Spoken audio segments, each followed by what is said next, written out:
ተመልካቾቻችን እንደምን ሰንብታችኋል? እንደምን ከርማችኋል? ጀማል አህመድ ሾው ነው ከጥቂት ጊዜ እረፍት በኋላ ተመልሶ መጥቷል። ቀሪ ጊዜያችንን ከተለያዩ እንግዶች ጋር እንደተለመደው እናሳልፋለን።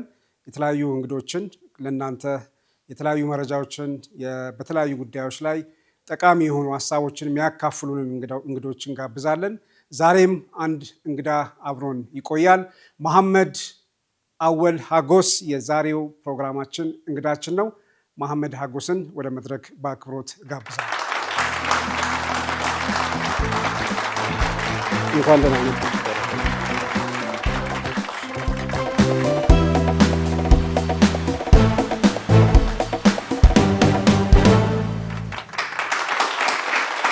ውድና የተከበራችሁ ተመልካቾቻችን ሰላምታችን በያላችሁበት ይድረሳችሁ። አሰላሙ አለይኩም ወራህመቱላሂ ወበረካቱ። በነጃሺ ቲቪ የጀማል አህመድ ሾው እነሆ ጀምሯል። አብራችሁ እንድትቆዩ በአክብሮት እጋብዛለሁ። የዛሬው እንግዳችን መሐመድ አወል ሀጎስ ነው። ብዙዎቻችሁ ታውቁታላችሁ። በመቀሌ ዩኒቨርሲቲ የፒኤች ዲግሪውን እያጠና ይገኛል። የትግራይ ሙስሊሞች የዘር የሃይማኖት እና የአገራዊ ማንነት ላይ ትኩረት ያደረገ ጥናት እያካሄደ ይገኛል። በወራቤ ዩኒቨርሲቲም የአንትሮፖሎጂ ወይም ደግሞ ስነሰብ መምህር ነው። ዛሬ እንግዳችን ስለሆነ እና እዚህ ስለተገኘ ከልብ አመሰግናለሁ። መሐመድ እንኳን ደህና መጣ። እኔም አመሰግናለሁ እንግዳችሁ አድርጋችሁ ስለጋበዛችሁን። በተለይ በዚህ በታሪካዊ ንጉሳችንን ነጃሺ ስም በተሰየመው የቲቪ እንትን በመገኘቴ ክብር ይሰማኛል።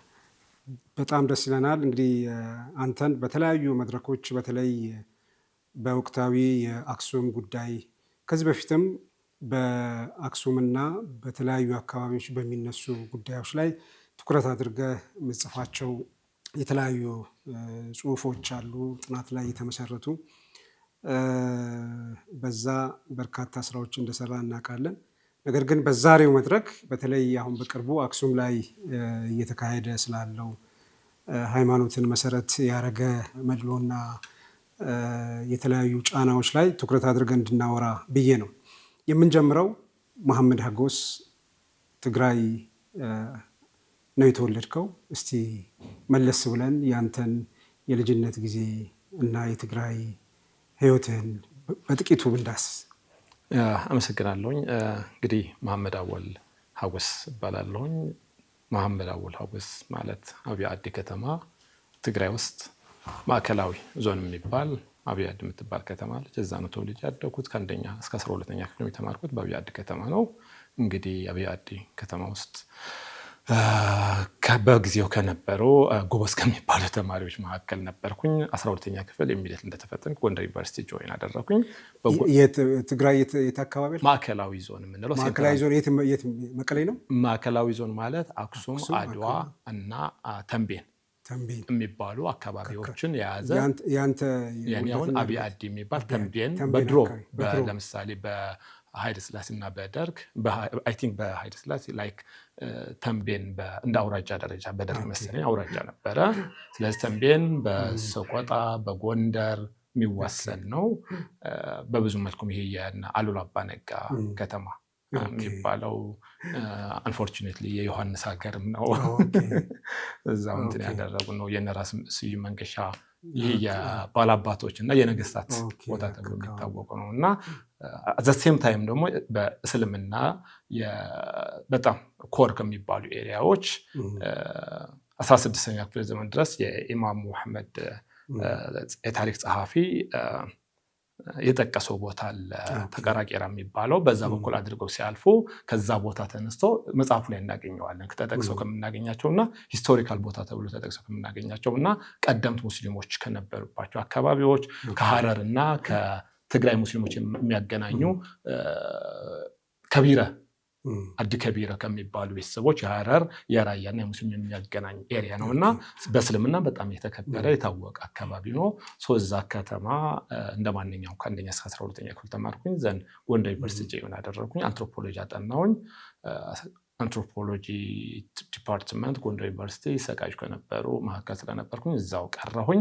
ከ99 ነበር የተመረቁት አክቹዋሊ 1999 ከ2000 እስከ 2012 ጎንደር ዩኒቨርሲቲ አንትሮፖሎጂ ዲፓርትመንት ሳስተምር ቆይቼ ፒኤችዲ ለመስራት ወደ መቀሌ ሄድኩኝ። እዛው እየተማርን ያለነው ያኔ የነበረውን የሰሜኑ ጦርነት ተነሳው። 2 ዓመትም እዛ ነበርኩኝ አክቹዋሊ ጦርነቱ የባለፈው ጦርነት እዛ ነበርኩኝ። ኦልሬዲ እንትን ውስጥ ነበርኩኝ እዛ በተወሰነ ወደ በኋላ አካባቢ ላይ ነበረ መጣሁኝ አዲስ አበባ። ዘን ቢላል ሐበሽም የቪዲዮግራፊ እና ፎቶግራፊ ዳይሬክተር ሆኜ ሰራሁኝ። ወራቤ ዩኒቨርሲቲ ጆይን አድርጌያለሁ። አሁን ፒኤችዲም እየሰራሁኝ ነው። አንድ ሴንተር ፎር ናሽናል ኤንድ ሪጂናል ኢንቴግሬሽን ስተዲስ የሚባል ሲቪክ ሶሳይቲ ኦርጋናይዜሽንም በፕሮጀክት ኮኦርዲኔተርም እየሰራሁ እገኛለሁ ማለት ነው። አይ በጣም ባጭሩ ግን በውስጡ በርካታ ያንተ ጥረቶች ትግሎች ያሉበት እንትን ውስጥ ነው ያሳለፍከው። ወደ ዛሬ አንተን በእንግድነት ልንጋብዝ ወደ አሰብነው ጉዳይ እንምጣና አክሱም በታሪክ ብዙ ጉዳዮች ወይ ደግሞ ብዙ ነገሮችን ያስተናግደችበት ሁኔታ አለ። አንዱ የክርስትና እምነት ታሪክ ይነሳል። ሁለተኛው ደግሞ ከእስልምና እምነት ጋር ተያይዞ የሚነሱ ክስተቶች አሉና እስቲ አክሱምን ከታሪክ አንጻር በተለይ ከእምነት አንጻር እንዴት ነው የምትገልጻት? ያ አክሱም በታሪክ እንደምናውቀው በዓለማችን ላይ ከነበሩ ትላልቅ ከምንላቸው መንግስታት መካከል እንደነ ሮማ እና ፋርስ የምንላቸው ትላልቅ ኢምፓየሮች ከነበሩ መካከል ነው። ከአንደኛው ክፍለ ዘመን ጀምሮ እስከ 4ኛው ክፍለ ዘመን የአክሱም ከፍተኛው የስልጣኔ ከፍተኛ ደረጃ ላይ አክሱም የደረሰችበት ዘመን ተብሎ የሚጠራው ከአንደኛ እስከ 4ኛ ክፍለ ዘመን አካባቢ ያለው ነው እና አክሱም እንደ ኤምፓየር ሰፊ የሆነ የንግድ ማዕከል፣ ሰፊ የሆነ ፖለቲካል ሴንተር የነበረች፣ ሰፊ የሆነ ብዝሃ ህዝብ የነበራት ዳይቨርሲፋይድ የሆነ ኤሪያ፣ የፍልስፍና ቦታም የተለያዩ ሃይማኖቶች፣ የተለያዩ ፍልስፍናዎች፣ የተለያዩ ህዝቦች የሚኖርበት ግሪክ፣ አረቢክ፣ ሌሎች ቋንቋዎች ሳባ ቋንቋዎች ይነገርበት የነበረችው ስልጣኔ ነው ማለት ነው። አሁን ያለችውን አክሱም አይደለም። አክሱም ሲባል ብዙ ጊዜ አሁን ያለውን ኤሪያ ሳይሆን ኤምፓየር ነው። እስከ የመን ድረስ አሁን ያለው ሰፊውን ኢትዮጵያ አካባቢ እስከ ሱዳን ያለው ሰፊ አካባቢ የሚያካትት ስለነበረ ማለት ነው። ሜይ ቢ አክሱም ሲባል አሁን ያለችውን አካባቢ ብቻ የምናስብ ከሆነ ይሄ ኤምፓየሩን እናገኘው እንችላለን ማለት ነው። ሰፊው ግዛት አጼ የምንለው የሚያካትት የነበረው ማለት ነው። ስለዚህ በተለያየ ዘመናት የተለያዩ እምነቶች ወደ አክሱም መጥተዋል ማለት ነው። ከክርስትና በፊት ጁዳይዝም ወደ አክሱም መጥተዋል፣ ተሰብኳል። እንትኖቹም ነበሩ። እነዚህ እንዲያም በተረት የምንሰማቸው የዩዲት ጉዲት ምናምን የሚባሉ ያ የጁዳይዝም እምነት ተከታዮች እንደነበሩ ዘና 4ኛ ክፍለ ዘመን አካባቢ ላይ በተለይ 5ኛው እና 4ኛው ኦሪየንታሊዝም ምንለው ነው ወይስ ብሉ ኪዳን የምንላቸው የኦሪት የምንለው የኦሪት እምነት የነበረበት ነው ማለት ነው። ስለዚህ ከዛ በፊት ደግሞ ለረጅም ዓመታት ፀሐይ ሲመለክበት የነበረ ነው። ጨረቃ፣ አረም የሚባል ጣዖት አሁንም አብዛኞቹ አክሱም ላይ የምናያቸው ቅርሶች አሁን ላይ አክሱም ላይ የምናያቸው ሐውልቶች አክሱም ላይ የምናገኛቸው አብዛኞቹ ቅርሶች ከክርስትና በፊት የተሰሩ ናቸው አክቹዋሊ። እና አብዛኞቹ የፋሊክ ለምሳሌ የምናየው ሐውልቱ ከክርስትና እምነት ምንም የሚያገናኘው ነገር የለም ማለት ነው። ፕሮፌሰር ታደሰ ተምራት ታሪክና ተረት የሚለው መጽሐፋቸው ላይ አክሱም ላይ ከተሰሩ ሸፍጦች መካከል አክሱም ከአንድ እምነት ጋር አገናኝቶ የማቅረብ ተረቶቹ በሙሉ እውነት አድርጎ የማቅረብ ሁኔታዎች አሉ ነው የሚሉትና አክሱም አብዛኛው የአክሱም ታሪክ የምናየው ከክርስትና በፊት የነበረ ታሪክ ሆኖ ነው የምናገኘው ማለት ነው። አት ዘ ሴም ታይም ይህ ጁዳይዝም ተቀብለው አስተናግደዋል። ከጁዳይዝም በኋላ ደግሞ ክርስትና መጣ ማለት ነው። ክርስትና 4ኛ ክፍለ ዘመን ላይ በ9 ጻድቆች ተብሎ በሚጠቀሱ ጃንደርባ ምናምን የሚሏቸው 9 ከሶሪያ ከምናምን የመጡ እነሱም በኢዛናና ሳይዛና በአብርሃ ዘመን ክርስትና የአክሱም መንግስታዊ ሃይማኖት ሆነ ማለት ነው። ክርስትናም ወደ አክሱም መጣ ነው የምንለው። መጣት ህዝቡን ተቀበለው፣ አስተናገደው፣ መንግስታዊ እምነትም ሆነ ማለት ነው።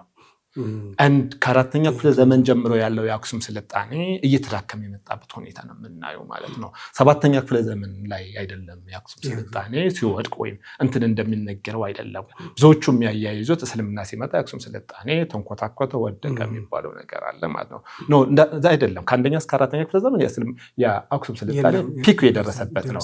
ከአራተኛ ክፍለ ዘመን አካባቢ ላይ ግን በተለያዩ ምክንያቶች ነሰሰርሊ ክርስትና ስለመጣ ነሰሰርሊ እስልምና ስለመጣ አይደለም የሚወድቀው ማለት ነው። የተለያዩ የሪሶርስ ችግሮች የነበሩ፣ በተለይ ደግሞ ወደ የመን የተደረገው ዘመቻ ነበረ። ያ ዘመቻ ነው አክሱም በጣም እንዲዳከም አድርጓቸዋል የሚባለው ማለት ነው። ሰባተኛ ክፍለ ዘመን ላይ ደግሞ እንደገና እስልምና መጣ ማለት ነው። በነጃሺ ዘመን ማለት ነው። እስልምናም ተቀብለው አስተናገዱት ልክ እንደ ክርስትና ልክ እንደ ጁዳይዝም ማለት ነው። እምነቶቹ ነው እዚህ ጋር ሲመጡ የምናያቸው ማለት ነው። አክሱም ለብዙ ዘመናት የተለያዩ እምነቶች፣ የተለያዩ ህዝቦች፣ የተለያዩ አስተሳሰቦች ስትቀበል ስታስተናግድ የነበረች ናት። በአክሱም በየትኛውም ጽሑፍ ላይ አንድ አይነት የሆነ አስተሳሰብ ኑሮ አያውቅም። ዳይቨርሲፋይድ ነው። እንዲያም ፕሮፌሰር አህመድ ሁሴን ኢስላም ኢን አክሱም ትራዲሽንስ የሚል አንድ መጽሐፍ አላቸው በ1996 ላይ የጻፉት ማለት ነው። አክሱም የብዝሃ የአሁኗ ኢትዮጵያ ሬፕሊካ፣ በብዝሃነት የአሁኗ ኢትዮጵያ ምሳሌ ወይም ሬፕሊካ ብሎ ነው የሚያቀርቧት ማለት ነው። አክሱም እስልምናም ያኔም ወደ አክሱም እንደ አይሚን ላይክ እስልምና መጀመሪያ አካባቢ ላይ እንደመጣ አረብ ላይ የነበረው ጭቆና በደል ምናምን ሲበዛ ሄዱ ወደ ሀበሻ። እሱ ዘንድ ማንም የማይበደልበት አለ። ይህ የፍትህ ኢሹ ዝም ብሎ የመጣ አይደለም። አክሱማውያን የሚታወቁበት አክሱማውያን እሴት ነው የሚባለው። ይህን ፍትህ የአክሱማውያን እሴት ነው። በብዙ ዘመናት በብዙ ስልጣኔዎች አክሱም የምትታወቅበት ፍትህ ነው። ዛስዋይም ነው የመሐመድም ይሄዱ ወደ ሀበሻ የሚለውን ነገር ያመጡት ያንን ስልጣኔ ያንን እሴት ይታወቅ ስለነበረ ነው ማለት ነው። ነጃሺ በዘመኑ የነበረው ነጃሺ በነገራችን ላይ ሲባል ንጉስ አንዱ ታይትል ነው፣ ማዕረግ መጠሪያ ነው። ግን ይህንን የነጃሺ ወይም አጽሐማ የምንለው ንጉስ ነጃሺ የሚለውን ጎልቶ ወጣ። በተለይ ሙስሊሞች ዘንድ ነጃሺ ብለው የምንጠራው እንጂ ነጃሺ የሚባል መጠሪያ ስሙ አጽሐማ ወይም አጽሐማ ይሉታል። ወደ ትግራይ አካባቢ አጽሐማ ወይም አዘረድ በእነዚህ ስሞች ነው የሚጠራ ማለት ነው። ህይወት ፍትሃዊ የሚታወቅ ነው። አንዳንድ ትራዲሽኖች እንዲያሙ ከንጉስ ከመሆኑ በፊት ወደ አረብ ሂዶ እንደነበረ የሚጠቅሰው አለ። አረበኛ ማቀላጥፎ የሚናገር ነው ነጃሺ። ስለዚህ ከአረቡ ዓለም ጠንካራ የሆነ ሪሌሽንሽፕ የነበራቸው አክቹዋሊ ስታየው የጅዳ ፖርት እና የአክሱም አዱሊስ ፖርቶች በጣም እንትን ናቸው። ሁለቱ ለረጅም ዘመናት የባህር ንግድ ትስስር የነበራቸው ማለት ነው። ዛስዋይ ይህንን ነብዩ መሐመድ ሰለላሁ ዐለይሂ ወሰለም ለምንድን ነው ሀበሻን የመረጡበት ምክንያት ብለን ስናስበው ወይል ታሪካዊ የሆነ ግንኙነቶች ነበሩ ማለት ነው። አዛሴም ታይም ደግሞ አስሐማ ወይም ነጃሺ የሚታወቅበት ደግሞ የፍትህ ኢሹ አለ ማለት ነው። ወይል በዛ ጊዜ ይታወቃልና አስሐማ ክርስቲያን ንጉስ ነው። በዛ ዘመን ሲቀበሏቸው እኮ ክርስቲያን ነበር ማለት ነው። ምን እንኳን በኋላ ላይ እስልምና ቢቀበሉ ማለት ነው። ይህን እንዲያውም አንድ ጊዜ አንድ ጓደኛዬ ጋር ስንከራከር በአስሐማ በነጃሺ ጉዳይ ይህንን የመቀበል ጉዳይ ክርስቲያኖች የራሳቸውን እሴት አድርገው መውሰድ ይችሉ ነበረ፣ ሊጠቀሙበት ነበረ ማለት ነው። ሊኮሩበትም የሚገባ ነገር ነበረ። ምክንያቱ እንደ ክርስቲያን ንጉስ ሆነው ተቀብሎ አስተናገዳቸው። ስለዚህ ይህንን በዘመኑ የነበረ የክርስትና እምነት ጠንካራ የሆነ ፍትሃዊ እሴት ነበረ ማለት ነው። ይህንም ተቀብለው ዘንድ በኋላ ላይ እስልምና ተቀበለ ነጃሺ ማለት ነው። ከዛ በኋላ ያለው እሴት ደግሞ የሙስሊሞች እሴት ይሆናል። መጀመሪያ ያለው እሴት የክርስትና እሴት ነው የምናገኘው። በኋላ ላይ እስልምና ሲቀበል ያለው እሴት ክርስትና አንዳንድ የክርስቲያን ንጉስ ሙስሊሞችን ተቀብሎ ማስተናገዱ መልካም መሆኑ እነሱ ጋር ልዩነት ያለ አይመስለኝም። ነገር ግን በኋላ ክርስትናን ትቶ እስልምናን ተቀብለዋል ወይ የሚል ጥያቄ ነው የሚያነሱት። እዛ ማረጋገጫ የለም ነው የሚባለው። እንግዲህ ሰሃባዎቹ ወደ አክሱም ለመምጣታቸው ምንድነው ማረጋገጫቸው?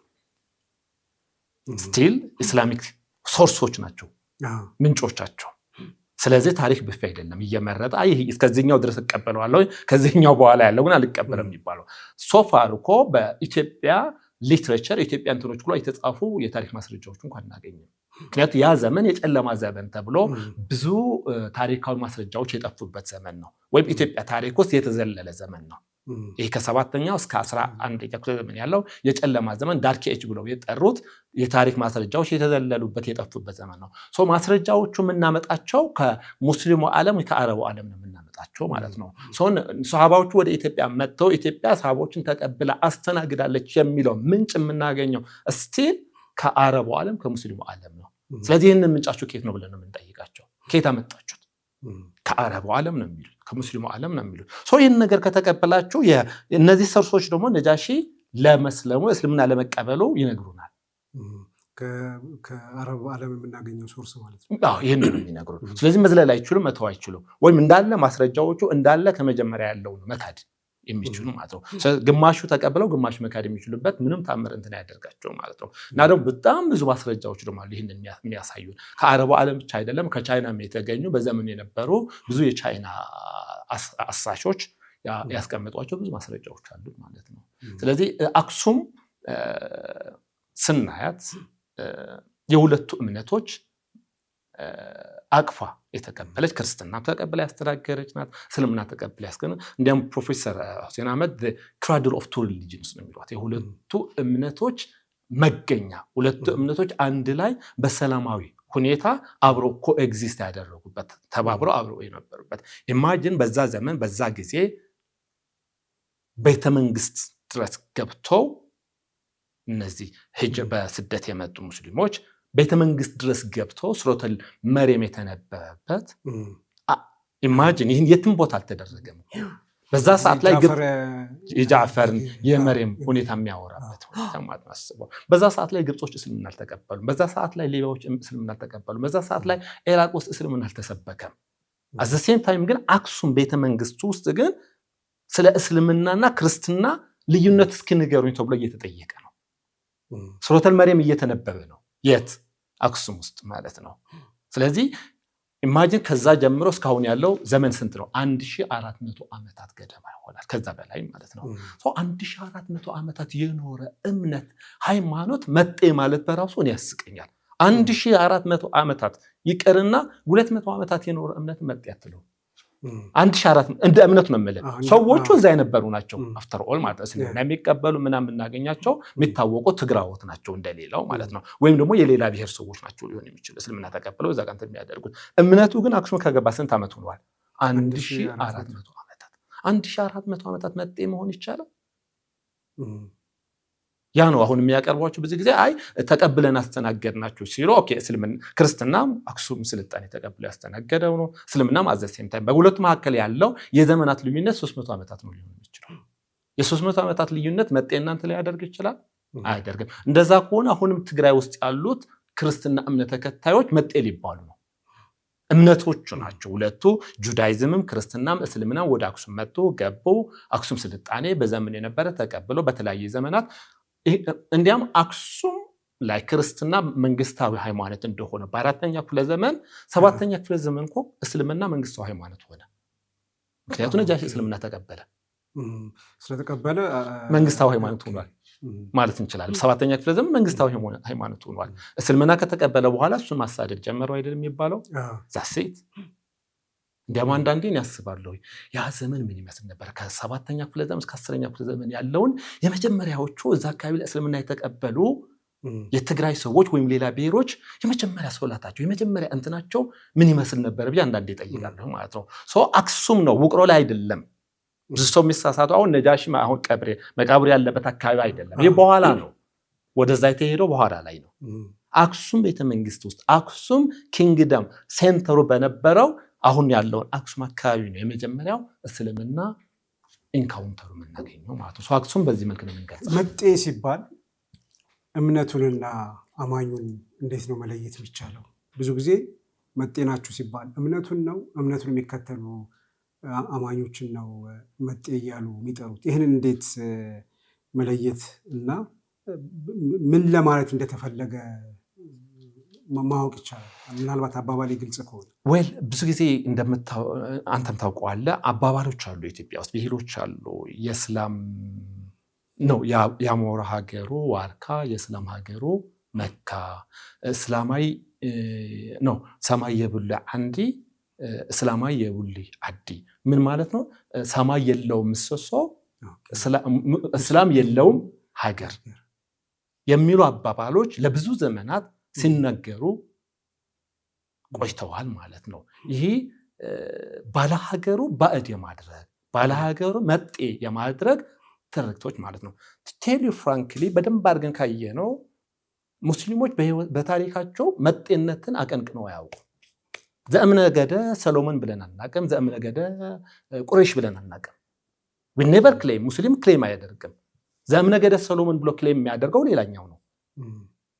ሙስሊሙ በራሱ እንደ ሀገር ባለቤት አድርጎ ነው ኮንሰርን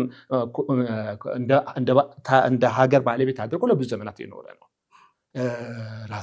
አይ ዶንት ኖ እኔ አላውቅም። ሙስሊሙ በራሱ ዘእምነገደ ቁረይሽ፣ ዘእምነገደ አረብ፣ ዘእምነገደ እንትን ብለን አናውቅም እስከማውቀው ድረስ። ዘእምነገደ ሰሎሞን ብሎ እየመጣ ያለው ነው መጤ መባል ያለበት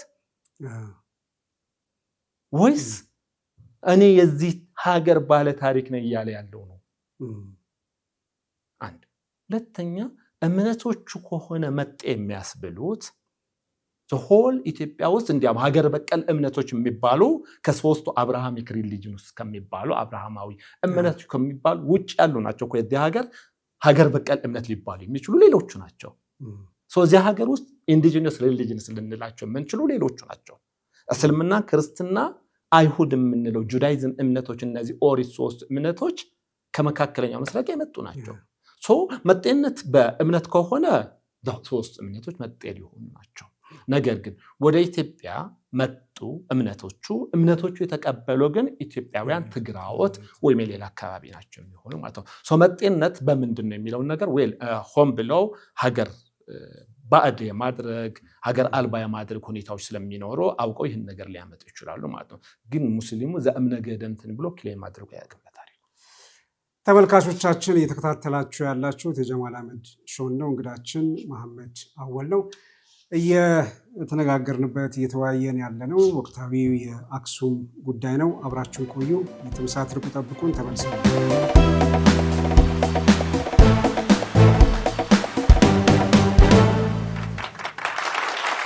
ተመልካቾቻችን ተመልሰን ተገናኝተናል። እየተከታተላችሁ ያላችሁት በነጃሺ ቲቪ የጀማል አህመድ ሾው ነው። እንግዳችን መሐመድ አወል ነው። እንቀጥላለን። እንግዲህ ስለ አክሱም መነሻ የሚሆነን ብዙ በተለይ ወደ አሁን ወዳለው ችግር ከመምጣታችን በፊት ታሪካዊ የሆነው ዳራውን ለማየት ሞክረናል እና በአክሱም የሚኖሩ የእስልምና ተከታይ ትግራውያን እስልምናን የሚረዱበት የሚኖሩበት ሁኔታ ምን ይመስላል? በተለይ አንተ አሁን የፒኤችዲ ዲግሪህን እያጠና ነው ያለው የትግራይ ማንነት፣ ሃይማኖታዊ ማንነት፣ ብሔር ማንነትና አገራዊ ማንነት እንዴት አስተሳስረው እንደሚሄዱ ትኩረት ያደረገ ጥናት እያደረክ ነው እና እንዴት ነው የአክሱም ሙስሊሞችን ህይወት የምትገልጸው?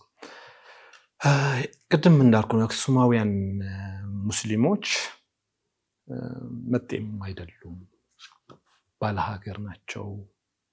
ዛሬም የመጡ አይደሉም። እዛ ለ1400 ዓመታት እንደ ሙስሊም እንደ ትግራዎት ደግሞ ሌሎች የኖሩበትን ያክል ኖረዋል። ሌሎች የኖሩበትን ያክል ማለት ነው። 3000 ነው ካሉ 3000 ዓመት ኖረዋል። 10000 ካሉ 10000 ዓመት ኖረዋል ማለት ነው። እስልምና ወደ አክሱም የዛሬ 1400 ዓመታት ቤተ መንግስት ውስጥ ከገባ ጀምሮ አክሱማውያን ሙስሊሞች እዛው ኖረዋል ማለት ነው። ሀገር በቀል ናቸው። በጣም ከሌላው የኢትዮጵያ አካባቢ የተሻለ ታሪክ፣ የተሻለ የዳበረ ማንነት፣ የተሻለ ታሪክ ያላቸው ናቸው ማለት ይችላሉ በድፍረት ማለት ነው። እነሱስ እንዴት ነው ራሳቸው የሚገልጹበት? የአክሱማውያን እኔ ከሌላው የኢትዮጵያ የትግራይ አካባቢ የተሻለ ኤሊት ናቸው። ጥሩ የንግድ ተሳትፎ የነበራቸው ናቸው። በተለያየ ምናልባት ሐጂ አብዱ ታውቃቸዋለህ? ሐጂ አብዱ የሰሜናዊ ንግድ የትራንስፖርት ድርጅት የሚባል ታስታውሳለህ? 2 የትራንስፖርት ድርጅቶች ነበር በኃይለ ሥላሴ ኢትዮጵያ ውስጥ። አንደኛው የአጎናፍር ቤተሰብ ነው። ሁለተኛው ሐጂ አብዱ ነው። የሐጂ አብዱ ይሄ ሰሜናዊ ትራንስፖርት የሚባለው ባለቤት ሐጂ አብዱ የአክሱም ሰው ናቸው። በሆል ጎንደር፣ ትግራይ፣ ደሴ የሚያገናኝ የነበረው ሐጂ አብዱ የሚባል የሚታወቅ ትልቅ ሰሜናዊ የሚባል የአክሲዮን ትራንስፖርት መስራችና ባለቤት የነበሩ ማለት ነው። ሁለት የሼህ መሐመድ ጀማል አጎናፍር አባት አንዱ ነው የሚታወቅ የትራንስፖርት ክፍል ነበረ ከኤርትራ ጀምሮ ደሴ ምናምን አዲስ አበባ የሚያገናኝ። ሁለተኛው ደግሞ የሐጂ አውድ ቤተሰቦች ናቸው የሚታወቅ ማለት ነው። ሐጂ አውድ ከአክሱም ነበሩ ማለት ነው። በጣም ብዙዎቹ ትግራይ ውስጥ የምናገኛቸው በንግድም ይሄ ስፌት የምንለው የልብስ ስፌት ምናምንም ወደ ትግራይ በማስተዋወቅም አክሱማውያን በጣም ይታወቃሉ። ይህን በትምህርት ደረጃም ቀላል አይደለም። ስለዚህ ቀድሞ የነቁ ናቸው፣ ቀድሞም ተሳትፎ የነበራቸው ናቸው። ለትግራይ ባለ ውለታ የሚባሉ ናቸው አክሱማውያን። ብዙ ተሳትፎ ብዙ ነገር አድርገዋል ማለት ነው። በኃይለ ሥላሴ ጊዜም አክሱም ከትግራይ ተወዳድረው ፓርላማ ላይ ከተሳተፉ ምርጫ ፊታውራሪ ማናቸው የሚባል አንድ ሰው የነበሩ እሳቸውም ከአክሱም ናቸው እስከማውቀው ድረስ ማለት ነው። አክሱማውያን ለብዙ ዓመታት ለብዙ ዘመናት እዛ አካባቢ ላይ በማህበራዊ፣ በፖለቲካዊ፣ በኢኮኖሚያዊ ብዙ ተሳትፎ ሲያደርጉ የነበሩ ናቸው ማለት ነው። በብዙ መልኩ ማለት ነው። ሰው በማንነታቸውም በኢኮኖሚያቸውም በብዙ መልኩ ብዙ ተሳትፎ እያደረጉ የነበሩ እንዲያም ትግራይ ውለት አለባት ብዬ አንዳንዴ ይከራከራሉ። ውለት አለባት እና ሐጂ አውድ ቤተሰብ በብዙ መልኩ ትግራይ ይሄ ሞደርን ሲቪላይዜሽን የምንለው ብዙ ስልጣኔዎች ወደ ትግራይ ከማምጣት ከማስተዋወቅ ጀምሮ ትግራይ ከሌላው ኢትዮጵያ አካባቢ ኮኔክት ከማድረግ ከማገናኘት ጀምሮ የተጠየቁትን እስከ መክፈል ኮንትሪቢዩት ግብር ከፍተኛ ግብር ከፋይ ሆነው ኖረዋል ማለት ነው። ስለዚህ አክሱማውያን ናቸው። ከየትም የመጡ አይደሉም። ከየትም ተሰደው የመጡ አይደሉም። እዛው ተወልደው እዛ ያደጉ ናቸው። ግብር ከፋይ ናቸው ለዘመናት። ነገር ግን መብታቸው ግን ተከብሮላቸው አያውቁም። ለዘመናት የመስገድ ጥያቄ ሲያነሱ አንድ ሰሙና አንድ ሰውዬ ልጃቸው ኢንተርቪው አድርጎላቸው የ80 ዓመት ሰውዬ ናቸው። ቪዲዮ ተልኮልኝ እያዳመጥኩት ነበረ። ከኃይለ ሥላሴ ጀምሮ እስከ መለስ ድረስ ሲያነሷቸው የነበሩ ጥያቄዎች እንትን የሚያደርጉና በዛ ሰዓት ለመለስ ያቀረቡለት ጥያቄ ለአቶ መለስ ዜናዊ ያቀረቡትን ጥያቄ እንትን ያደርጋሉና ለዘመናት ሲቀርብ የነበረ ጥያቄ ቢሆንም አክሱማውያን ግን በአክሱም ስልጣኔ የሚኮሩ በአክሱማዊ ተወላጅነታቸውም ማይደራደሩ ሰዎች ሆነው ዘልቀዋል ማለት ነው። ብዙ ፒክቸሮችን ብታይ ጀበርቲ ተብሎ የሚጠቀሱ የምናገኛቸው የሰሜኑ ክፍል የነበሩ ሙስሊሞች ጀበርቲ የምንላቸው መነሻቸው አክሱም አድርገው ነው መላውን ኢትዮጵያ በንግድ ሲያስተሳስሩ የነበሩ ማለት ነው። ከአክሱም ተነስተው ከተንቤን ተነስተው ወይም ከአድዋ ተነስተው ነው ወደ ጎንደር ወይም ወደ ሌላ አካባቢ ላይ ሲሄዱ የነበሩ ማለት ነው። ስለዚህ ማህበራዊ ተሳትፏቸው ግልጽ ነበረ፣ ፖለቲካዊ ተሳትፏቸውም ግልጽ ነበረ ማለት ነው። አክሱማውያን እኔ በዚህ ደረጃ ነው የምገልጻቸው። ሌሎች የአክሱማውያን የሌላ እምነት ተከታዮች ሙስሊሞችን እንዴት ነው የሚገልጿቸው? እንዴት ነው የሚኗኗሩት? እንዴት ነው የሚያዩቸው? ቅድም አሁን ያነሳሁልህ ሰውዬ እስከ መጀመሪያ አካባቢ ላይ ነጃሺ የነበረው ፍትህ፣ እኩልነት ይሄ ምንድን ነው የምንለው ጥሩ ጊዜ ያሳለፉበት ሙስሊሞችን ያዘመን ነበረ። ከዛ በኋላ የመጡ ነገስታትም የተሻለ ጊዜ እንደነበረ ነው የሚጠቀሰው ማለት ነው። የሆነ ሰዓት ላይ ግን ጭቆና ይሄ በተለይ 14ኛ እና 13ኛ ክፍለ ዘመን ክብረ ነገስት ከመጣ በኋላ ነው ሞሮፍ የኢትዮጵያ ታሪክ የሚቀየረው። ይሄ የሰሜኑ ታሪክ የሚቀየር የምናገኘው ክብረ ነገስት የሚባለውን ሰነድ ከመጣ በኋላ። ምክንያቱም ክብረ ነገስት የኢትዮጵያ ታሪክ በሙሉ አይሁዳዊ ነው የሚያደርገው። ያ ማለት እኮ ከ3ኛው ክፍለ ዘመን በኋላ ማለት ነው። 14ኛ ክፍለ ዘመን ላይ 14ኛ ክፍለ ዘመን ክብረ ነገስት የሚጻፈው። ኦኬ እስልምና ከገባ ክርስትና ከገባ ከ1000 ዓመታት በኋላ በአምደ ጽዮን ዘመን በአፄ አምደ ጽዮን ዘመን ከግብፅ የመጣ በአረብኛ ነው መጀመሪያ የተጻፈው አክቹዋሊ ክብረ ነገስት፣ በኋላ ላይ ነው ወደ ግዕዝ የተተረጎመው ማለት ነው። ስለዚህ ይህን ክብረ ነገስት ነው የሳባ የሚኒሊክ ቀዳማዊ ዘመን ማለት ነው። በእንደኬ ዘመን ነው። እንደኬማ በጣም እንትን ያለው ኦኬ። እንደኬ ሚኒሊክ ቀዳማዊ ሚኒሊክ የምንለው እንደኬ የምትቀድም ይመስለኛል፣ እርግጠኛ አይደለሁም። ቀዳማዊ ሚኒሊክ ብሎ የሚያመጡት በሶሎሞን ጊዜ ማለት ነው። ያው እሷ ነች። ይሄ ማን ነው? አቡነ ሰላማ ነው ምናምን የሚባለው ዘመን ላይ ማለት ነው። ኖ አይደለም። አቡነ ሰላማ ወደ በኋላ ነው ክርስትና። አሁን ምንድነው ያደረጉት? ክርስትና ወይም ሌሎች እምነቶች ኢትዮጵያ ውስጥ ለብዙ ዘመናት እንደኖሩ ለማድረግ 14ኛ ክፍለ ዘመን ሆኖ ወደ ኋላ ሄደ። ኦኬ ወደ ኋላ ስለዚህ ወደ ኋላ ነው ታሪኩ እየተጻፈ ነው። ታሪኩ ሪቪዚት እየተደረገ ነው። ታሪኩ እንደገና እንትን እየተጻፈ ነው ማለት ነው። ስለዚህ የኢትዮጵያ ታሪክ በሙሉ እንዲያም ፕሮፌሰር ላጲሶ አይሁዳዊ ያደረጉት ነው የሚሉት። የኢትዮጵያ ታሪክ በሙሉ አይሁዳዊ ያደረጉት ባዕድ አደረጉት። ይሄ አገር በቀል የነበረው የኢትዮጵያ ታሪክ በሙሉ ለሌላ ሰጡት ነው የሚሉት ፕሮፌሰር ላጲሶ መጽሐፋቸው ላይ ማለት ነው። ስለዚህ 14ኛው ክፍለ ዘመን ላይ ሆነው ቀዳማዊ ምኒልክ ሳባ ከኢትዮጵያ ተነስታ ወደ እስራኤል ሄደች፣ ንጉሥ ሰሎሞን ጋር ተገናኘች፣ እሱ ጋር እንትን አደረገች ምናምን፣ ከዛ ተወለደ ልጁ ቀዳማዊ ምኒልክ ሆነ።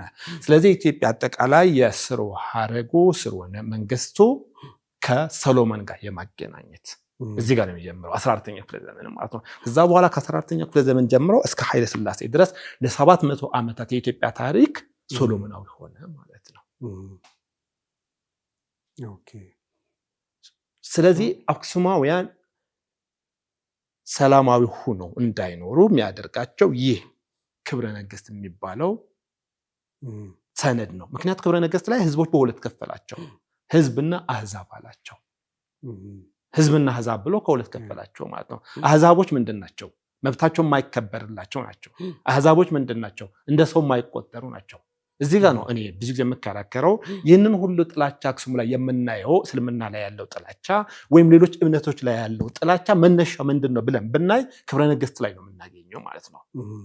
ምክንያቱም ይሄ አጠቃላይ ከዛኛው እምነት ውጭ ያሉ ሌሎቹን እንደ አህዛብ ነው የሚመለከታቸው ማለት ነው። ስልጣንም አይሰጣቸውም፣ ኢኮኖሚም አይሰጣቸውም፣ ምንም አይሰጣቸው። ምክንያቱም ሰሎሞኒክ መሆን አለበት ማለት ነው። ስለዚህ አክሱማውያን ከዛ በኋላ ለብዙ ዘመናት በጭቆና ስር ሆኖ የሚቆይበት ነው የምናገኘው ማለት ነው።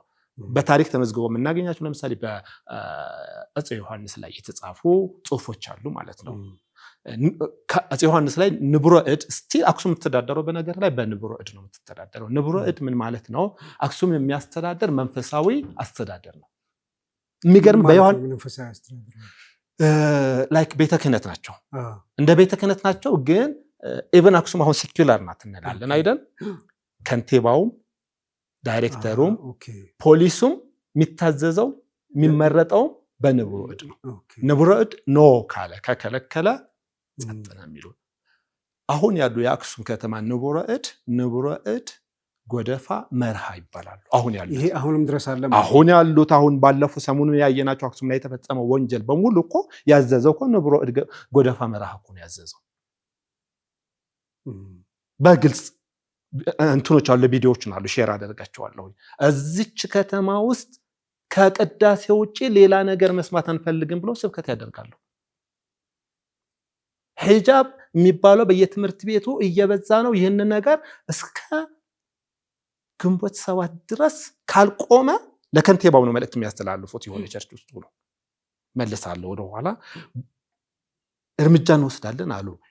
ይህ የንቡረ እድ አስተዳደር በዮሐንስ ጊዜ መጽሐፍ ላይ ታገኘዋለህ። ንቡረ እዱ የአክሱም ሙስሊሞች ከከተማው ወጥተው ሌላ ቦታ ላይ እንዲሰፍሩ አዘዟቸው ይላሉ። የትርምግሃምም መጽሐፍ ማየት እንችላለን። ኢስላም ኢን ኢትዮጵያ የሚለው በ1950 ላይ የተጻፈ መጽሐፍ ማለት ነው። ዘንድ በ1960ዎቹ ላይ የአፄ ዮሐንስ የልጅ ልጅ የሆኑት መንገሻ ስዩም አሉት። ታውቃቸዋለህ። መጽሐፍ ጽፈዋል። እንትን የሚለውን የትውልድ አደራ የሚለው መጽሐፍ የትውልድ አደራ መጽሐፍ ላይ ያኔ እሳቸው የአክሱም እንትን በነበሩበት የትግራይ ራስ በነበሩበት ጊዜ የአክሱም ሙስሊሞች ተሰብስበው መጥተው ጠየቋቸው። የመስጊድ ጥያቄ ጠየቁ። የሰጧቸው መልስ ምንድን ነው የሚለው? አይ አክሱም ልክ ለእናንተ መካ ቅዱስ እንደሆነችው ለእኛ አክሱም ቅዱስ ናት፣ ስለዚህ አይታሰብም። ይህ መልስ ነው የሰጧቸው። ኢማጂን ለአክሱማውያን እዛ ሀገር ተወልደው ላደጉ አክሱማውያን የሰጧቸው መልስ ምንድን ነው? መካ ነው የሰጧቸው መልስ። መጤናችሁ እያሏቸው ነው፣ ባዕድናችሁ እያሏቸው ነው። ይህን ጥያቄ ሄደው ጃንሆይ ድረስ ሄዱ። ጽሁፍ ላይ ነው ያለ። የእሳቸው መጽሐፍ ሄደህ ቼክ ማድረግ ትችላለህ። የትውልድ አደራ የሚለውን የራስ መንገሻ ስዩም ማለት ነው። ጃንሆይ ጋር ሄዱ፣ ኃይለ ሥላሴ ጋር ጠየቋቸው። ምን አላችሁ መንገሻ? እንዲህ አላችሁ። በቃ እሱ ያላችሁ ትክክል ነው። እናንተ አክሱም ውስጥ መብት የላችሁ። በደርግ ጊዜም የእንትና አብዮቱና ትዝታ የሚለው ፍስሐ ደስታ መጽሐፍም ይህን ጥያቄ ቀረበለት። ሰበስቧቸው አትሊስት የመሬት ጥያቄያቸው መለሰላቸው። የመሬት ጥያቄ ለመጀመሪያ አክሱም ሙስሊሞች የመሬት ባለቤት የሆኑት በደርግ ጊዜ ነው። መሬት አልነበራቸው እስከዛ ድረስ ቤትም አልነበራቸው። መሬት ተከራይቶ ነበር የሚኖሩት። ቤት ነው የምልህ ስናት አባውት የመሬት ስለ እንደ ገበሬ አይደለም እያልኩ ያለው የመኖሪያ ቤት መብት አልነበራቸው። ደርግ ነው የመለሰላቸው ይህን ጥያቄያቸው። ዘን ወዴት ልንመጣ ነው? ደርግ ይህን ጊዜ መስጊድ ሰጣቸው ይባላል። እኔ ያነበብኩት ጽሑፍ ፈቀደላቸው ወደ መጨረሻ አካባቢ ላይ ማለት ነው። የእንትና መጽሐፍ ላይ ይጠቅሰዋል። እየሰሩ ያሉ ቲፒኤልኤፎች በረሃ ላይ ነበሩና መጡ። ይህን ጉዳይ ሰምተው አይ እናንተ እንዴት የፋሺስቱን መንግስት ጥያቄ አቅርባችሁ መስጊድ ለመስራት ተስማማላችሁ? እኛ ወደ ስልጣን ስንመጣ ስለምንሰጣችሁ ይህንን ጉዳያችሁን ተዋሏቸው። ህወሓቶች ማለት ነው። ተስማሙ። የአክሱም ሙስሊሞች ፈሩ ወይም ተስማሙ ነው ማለት ነው። የመስጊድ ጥያቄ ከዛ በፊት ዱራ የሚባል መስጊድ አለ ጣሊያን የሰጣቸው። በኋላ ላይ አክሱም ላይ ዱራ የሚባለው ከአክሱም 4 ኪሎ ሜትር ወጣ ብለን የምናገኘው ዱራ የሚባል አካባቢ ላይ ጣሊያን መስጊድ ሰጥቷቸው ነበር። በአክሱማውያን ጥያቄ ያቀርቡ፣ በየዘመኑ ጥያቄ ያቀርባሉ። መንግስታት በመጡ ቁጥር አዲስ ነገር ይፈጠራል በሚል በየዘመኑ ጥያቄ ሲያቀርቡ ቆይተዋል ማለት ነው። በቅድም ብያለሁ፣ በዮሐንስ ጊዜም ጥያቄ ቀርበዋል፣ በኃይለ ሥላሴ ጊዜም ጥያቄ ቀርበዋል። በመሀል ላይ ደግሞ በጣሊያን ጊዜም ጥያቄ ያቀርባል። ጣሊያን በየቦታው ላይ የነበረውን የራሱ ፖለቲካ ለማራመድ ይሁን ዋቴቨር እኔ አይመለከተኝም። ዱራ የሚባለው ከአክሱም 4 ኪሎ ሜትር ወጣ ብሎ የሚገኘው የመስጊድ እንትናቸው ሰጣቸው። ይህንን መስጊድ ለመስራት ነበረ እንደገና ጥያቄ ያቀረቡት በደርግ ጊዜ ማለት ነው፣ አክሱማውያን ማለት ነው። ስቲል ያ ቦታ በቲፒኤልኤፍ ጊዜ በ1980ዎቹ አካባቢ ፈርሷል። 1990ዎቹ ላይ እንዲፈርስ ተደርጓል። የትኛው ቦታ? ዱራ የሚባለው 4 ኪሎ ሜትር ከአክሱም ወደ አድዋ ነው ወደ ውቅሮ ማርያም ይመስላል። ወደ ውቅሮ ማርያም ከአድዋ በታች ነው። አዎ አድዋ አይደርስም። ይኸውልህ አክሱም ማለት በየት በኩል ነው እየሄድን ያለነው? አሁን ከተንቤን ከተነሳን ተንቤን ብለን አድዋ ብለን አክሱም ነው የምንሄደው። በዛኛው በኩል ስንመጣ ደግሞ ውቅሮ ማርያምን አልፈን ወደ አክሱም እንመጣለን ማለት ነው። ወደ ላይ መውጫ ወደ ሽሬ ስትሄድ እሱ በኩል ነው 4 ኪሎ ሜትር ነው። በአድዋ በኩል ወደ አድዋ ተስፋው ማለት ነው። ወደ እንጥጮ ምናምን 4 ኪሎ ሜትር ወደ ውቅሮ ማርያም አካባቢ ላይ ነው የምታገኘው። እዛ ቦታ ላይ ተፈቅዶላችሁ በተደጋጋሚ እንትን ያደረጉት ነው። በየጊዜው ጥያቄዎች ሲያቀርቡ የነበሩ እኔ ምንድነው ይሄ አሁን ያነሳው ታሪካዊ ዳራው ለማንሳት ነው። የዱራ መስጊድ በተደጋጋሚ የፈረሰበት ሁኔታ አለ። በየጊዜው ይሰጣቸዋል፣ ያፈርሱባቸዋል። በየጊዜው ከተማ ውስጥ አይታሰብም። ማህበራዊ ህይወታቸው ምን ይመስላል ያልከውን ነገር ለማሳየት ነው። ይህንን ካልተሳካ ኪራይ ቤቶችን ተከራይቶ መኖር ጀመሩ። መስጊድ መስራት አይታሰብም። ሚናራ ያለው መስጊድ መስራት አይታሰብም ማለት ነው። ለዘመናት ይሄ ኪራይ የሚመስሉ ወይም ሱቅ አካባቢ ላይ ያሉ ቤቶችን እንደ መስጊድ አድርጎ የመጠቀም ሚናራ የላቸውም። አዛን ድምፅ የማይሰማባቸው ለጊዜው ማለት ነው። በእንደዚህ አይነት ሁኔታ ሲሰግዱ ኖረዋል ማለት ነው። ሰሙንን አሁን ባለፈው የተከለከለው ግን ወደዚህኛው አሁን ከመምጣታችን በፊት ምንድን ነበር ያነሳሁት? የአክሱም ሙስሊሞችን በተመለከተ የነሱ ህይወት ምን ይመስላል? ከዛ እሱን ገለጽክልኝ። ራሳቸውን እንዴት ነው የሚያዩት? እሱን ገለጽክልኝ።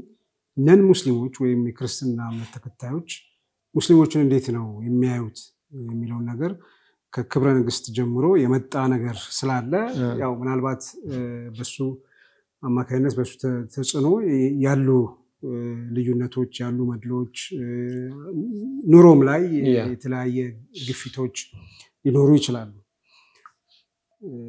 ከህዝቡ ውጪ እንደ መንፈሳዊ የሚመራ አካል አለ። የመንግስት መዋቅሩም ላይ ተጽዕኖ የሚያሳድራል እንደነገርከኝ ጭምር። ከዚህ አንጻር ለምሳሌ የመንግስት መዋቅር በተለያየ ዘመን ምን አይነት ሀሳብ አላቸው እንዳልክ አሁን በራስ መንገሻ በነበሩበት ጊዜ እሳቸውም ንጉሱም የመለሱት መልስ አለ። ከዛ በኋላ ደግሞ በደርግ ጊዜ የመሬት ባለቤትነት ተከሰተ። ከዛ የህወሓት ሰዎች ተስፋ ሰጥተዋቸው ስንመለስ እኛ ወደ ስልጣን መለስላቸዋለን። እሱ ላይ እስቲ ያለውን ነገር ዘን ይህንን ተባሉ፣ አመኗቸው። ሲመለሱ ግን ካዷቸው ኢሚዲየትሊ ማለት ነው። ያቺ የተሰራችውን የድሯ መስጂድ ለመጨረስ ሙከራ ሲደረግ በአንድ ሌሊት አወደሙባቸው። ይህንን 1984 ላይ የወጣውን ቢላል መጽሔትን ብታዩ ታገኘዋለህ። አክሱማዊቷ የቁርአን መምህርት የሚል ቢላል መጽሔት ያወጡት ነበር ካስታወስኳት ወይዘሮ ሸምስያ እሳቸው እዛ ላይ መጽሐፍ ክተት የሚባል ዘመቻ ተዘምቶ እንደነበረ መጽሐፋቸው ላይ መጽሔት ላይ ይጠቅሳሉ። ኢንተርቪው ማለት ነው። ክተት ዘመቻ ምንድነው? በዘመኑ በጊዜው የነበረው ምንድነው? ሙስሊሞች ላይ ተዘመተ። ቤቴ ድረስ መጥቶ ቁርአንን ቀደዱብኝ፣ ንብረቴን አወደሙብኝ ይላሉ። ይህንን የቢላል መጽሔት 1986 ወይም 1984 ነው የምጠቅስልኝ። 84 86 which is ኢህአዴጎች እንደገቡ በነገታው ኦልሞስት ብለው ኢትዮጵያ እንደተቆጣጠሩ አንድ ዓመት አልቆየም። 83 አይደል? ስለዚህ 84 ማለት ነው። ዘን 96 አካባቢ ላይ እንትን ደብዳቤ ጻፉ። 99 ላይ ደብዳቤ ጻፉ። ድሯ መስጊድ ለመስራት ጥያቄ ያቀረቡ 96 ጽፈዋል፣ 99 ጽፈዋል፣ 2000 ላይ ጽፈዋል። እስካሁን 21 ደብዳቤ ተጽፈዋል። እኔ የማውቃቸው ደብዳቤዎች የመስጊድ ጥያቄ፣ የድሯ መስጊድ መልሰን እንገንባ ጥያቄዎች 96 99 98 አካባቢ ላይ እስከ 2000 አካባቢ ላይ የትግራይ ክልል ፕሬዝዳንት የነበረው ጸጋይ በርሄ ነበረ። ያኔ ድሯ መስጊድ ተመልሶ እንዲገነባ ግን ያለ ሚናራ ይላል ያለ ሚናራ እንዲሰራ ትዕዛዝ አስተላልፎ ነበረ። የዞኑ አስተዳዳሪ የነበረው በየነ የሚባለው ሰውዬ ደብዳቤ ጽፏል። እነዚህ ደብዳቤዎችን ሼር አደርጋቸዋለሁ በኋላ ማግኘት ትችላላችሁ። ደብዳቤዎቹ ላይ ተጠቀሷሉ። መስጂዶቹ በተፈጠረው ግጭት ምክንያት የድሯ መስጂድ እንደፈረሰ፣ ስለዚህ ያለ ሚናራ ይህን መስጂድ እንዲሰራ ግን ኢንፎርስመንት ነው ግን አላደረጉም። ይሄ ማስፈጸም የሚባለው ዝም ብሎ እንዲሰራ ብላ አይደለም። ተዘው የጸጥታ ኃይል ያስፈልጋል፣ ወታደር ያስፈልጋል፣ ይህንን የሚያስጠብቅ ኃይል ያስፈልግ ነበር። ዘይዲድንት ይህን ግን አላደረጉትም። አፋር ላይ እንዴት ነው መስጂድ የተሰራው? ሶማሊያ እንዴት ነው መስጂድ የተሰራው? 100% ሙስሊም የሚባሉ አካባቢዎች እኮ መስጂዶች ተሰርተዋል። አይ ሚን መስጊድ ማነው ቤተክርስቲያን መሰራታቸው አፋር ውስጥ መሰራቱ፣ ሶማሌ ውስጥ መሰራቱ፣ ሀረር ውስጥ መተሰራቱ። ኦኬ ሀረሮች ለምሳሌ ሀረር ቅድስት ከተማ ናት ብሎ እኮ ክሌም ሊያደርጉ ይችላሉ። ክሌምም ያደርጋሉ። ግን ክሌም ማድረጋቸው ግን ኢትዮጵያ ሴኩላር ስቴት ስለሆነች ግን ሊከለክሉ አይችሉም። አፋር ውስጥም ሊከለክሉ አይችሉም። ሶማሌ ውስጥም ሊከለክሉ አይችሉም። ምክንያቱም ኢትዮጵያ ሴኩላር የሆነች መንግስትና ሃይማኖት የተለያዩባት ሀገር ነው ያለችው። ስለዚህ ኢትዮጵያ ውስጥ ቅድስት የሚባል ከተማ የለም። መስጊድ የማይሰራበት ቤተክርስቲያን የማይሰራበት ከተማ ሊኖር አይችልም። ህገ መንግስቱም አይፈቅድም ኢትዮጵያ ውስጥ ማለት ነው። ስለዚህ 96 በተለይ 83 አካባቢ ላይ ኢህአዴጎች ቲፒኤልኤፎች ትግራይን ሲቆጣጡ ወደ ትግራይ ሲመጡ ኢትዮጵያ መንግስት ሆኖ ሲመጡ የማስገደድ አቅም ነበራቸው፣ የማስፈጸም አቅም ነበራቸው። ህዝቡ እምቢ ማለት አይችልም ነበር። ግን ፍላጎት አልነበራቸው እነሱ እና ባይፀሐይና ሌሎች ፍላጎት አልነበራቸው። ፍላጎት ቢኖራቸው ነበር እላለሁ። ፍላጎት ቢኖራቸው ነበር ህዝባቸውን በደንብ አድርገው ያውቃሉ፣ አስገድደው ማሰራት ይችሉ ነበር ማለት ነው። የአክሱም ሐውልት ወደ ኢትዮጵያ እንደተመለሰ መቼ ነበር የተመለሰው? የአክሱም ሐውልት ምናልባት ሚሊኒየም አካባቢ ነው አይደል? ሚሊኒየም አካባቢ ነው። ከዛ በፊት ነው።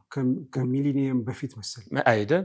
ያኔ መለስ ወደ የቀድሞው ጠቅላይ ሚኒስትር አቶ መለስ ዜናዊ ወደ አክሱም ሄደው ነበረ።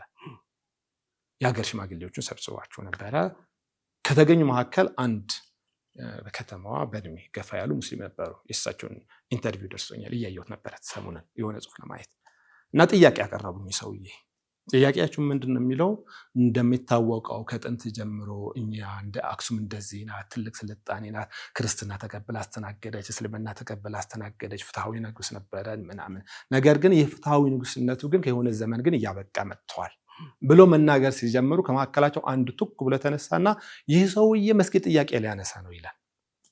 ኢንተርቪው ተናግሮ ሳይጨርስ ፍትሐዊ ንጉስ ነበረ፣ ፍትሐዊነቱ ግን እየቀነሰ መጣ ብሎ መናገር ሲጀምር ከመሃል ተነሳና የመስጊድ ጥያቄ እያነሳ ነው። ይህን ሰውዬ አክሱም ውስጥ አይታሰብም ይላል። መለስ ቁጭ በል ብሎ አስቀመጠው ይላል። ተቀመጣለውና ተቀመጠ ሰውዬው። የትኛው ሁለተኛው የተናገረው ነው? ተናገረው። አዎ መጀመሪያ የተናገረው ሁለተኛው የተናገረው ሰውዬ። ሁለተኛው እኚህ ሰውዬ ያነሱት ያለውን ጥያቄ የመስጊድ ጥያቄ ከሆነ ይህ ጥያቄ ህገ መንግስታዊ ጥያቄ ነው አለን ይላሉ ሰውዬው ኢንተርቪው ላይ። ሰው ይህን ጥያቄ እናንተ ራሳችሁ ማትመልሱት ከሆነ ጥያቄው ወደ እኔ ወደ ጠቅላይ ሚኒስትር ቢሮ ከመጣ በህገ መንግስቱ መሰረት መልስላችኋለሁ።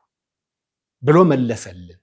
ከዛ በኋላ ግን የአክሱም አስተዳደሮች ምናምን እኛ ማሳደድ ጀመሩ ይላሉ ሰውየው ኢንተርቪው ላይ ማለት ነው። ኢብን እዚህ ጋር እንደምታየው ጥያቄ ወዴት ነው የመለሰው? መለስ ዜናዊ ወደ ህዝብ ነው የመለሰው። መመለስ ግን ይችል ነበረ፣ እዛዋ ማስገደድ ይችል ነበረ ነው የሚለው። ቀላል ነው፣ ማስገደድ ይችላል፣ ማስፈጸም ነው። የመንግስት ስራው ምንድን ነው? ሎው ኢንፎርስመንት ነው፣ ማስፈጸም ነው። የመንግስት ይሁንታና ፍላጎት ስላልነበረ ነው ለዘመናት ይህንን ጥያቄ ስቲል አክሱማውያን ላይ አክሱም ሙስሊሞች ላይ በደሉ እየቀጥሉ ያለው የሚል እምነት ነው ያለኝ። በተለያየ ዘመን ያሉ መንግስታት ይህን ጥያቄ ለመመለስ አልፈቀዱም ወይም ተጽዕኖ ማሳደር አልቻሉም። አክሱምም ቅዱስ ከተማ በመሆኗ ከክርስትና እምነት ውጭ ሌላው የእምነት ተከታይ እምነቱን የሚያዘውን ነገር መፈጸም፣ የግል የእምነት ተቋማቸውን መገንባት አልቻሉም። ለምን ይሆን? ቅዱስ ከተማስ ማለት ምን ማለት ነው? ከአፍታ እረፍት በኋላ ተመልሰን በዚህ ዙሪያ ላይ መሐመድ ምላሽ ይሰጠናል። የትም ሳትርቁ ጠብቁን። እየተከታተላችሁ ያላችሁት የጀማል አህመድ ሾው ነው።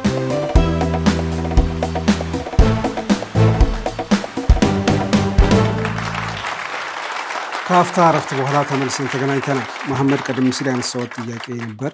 በተለያየ ዘመን ያሉ መንግስታት ይህን ጥያቄ ለመመለስ ምን ያዛቸው? ለምን ተቸገሩ?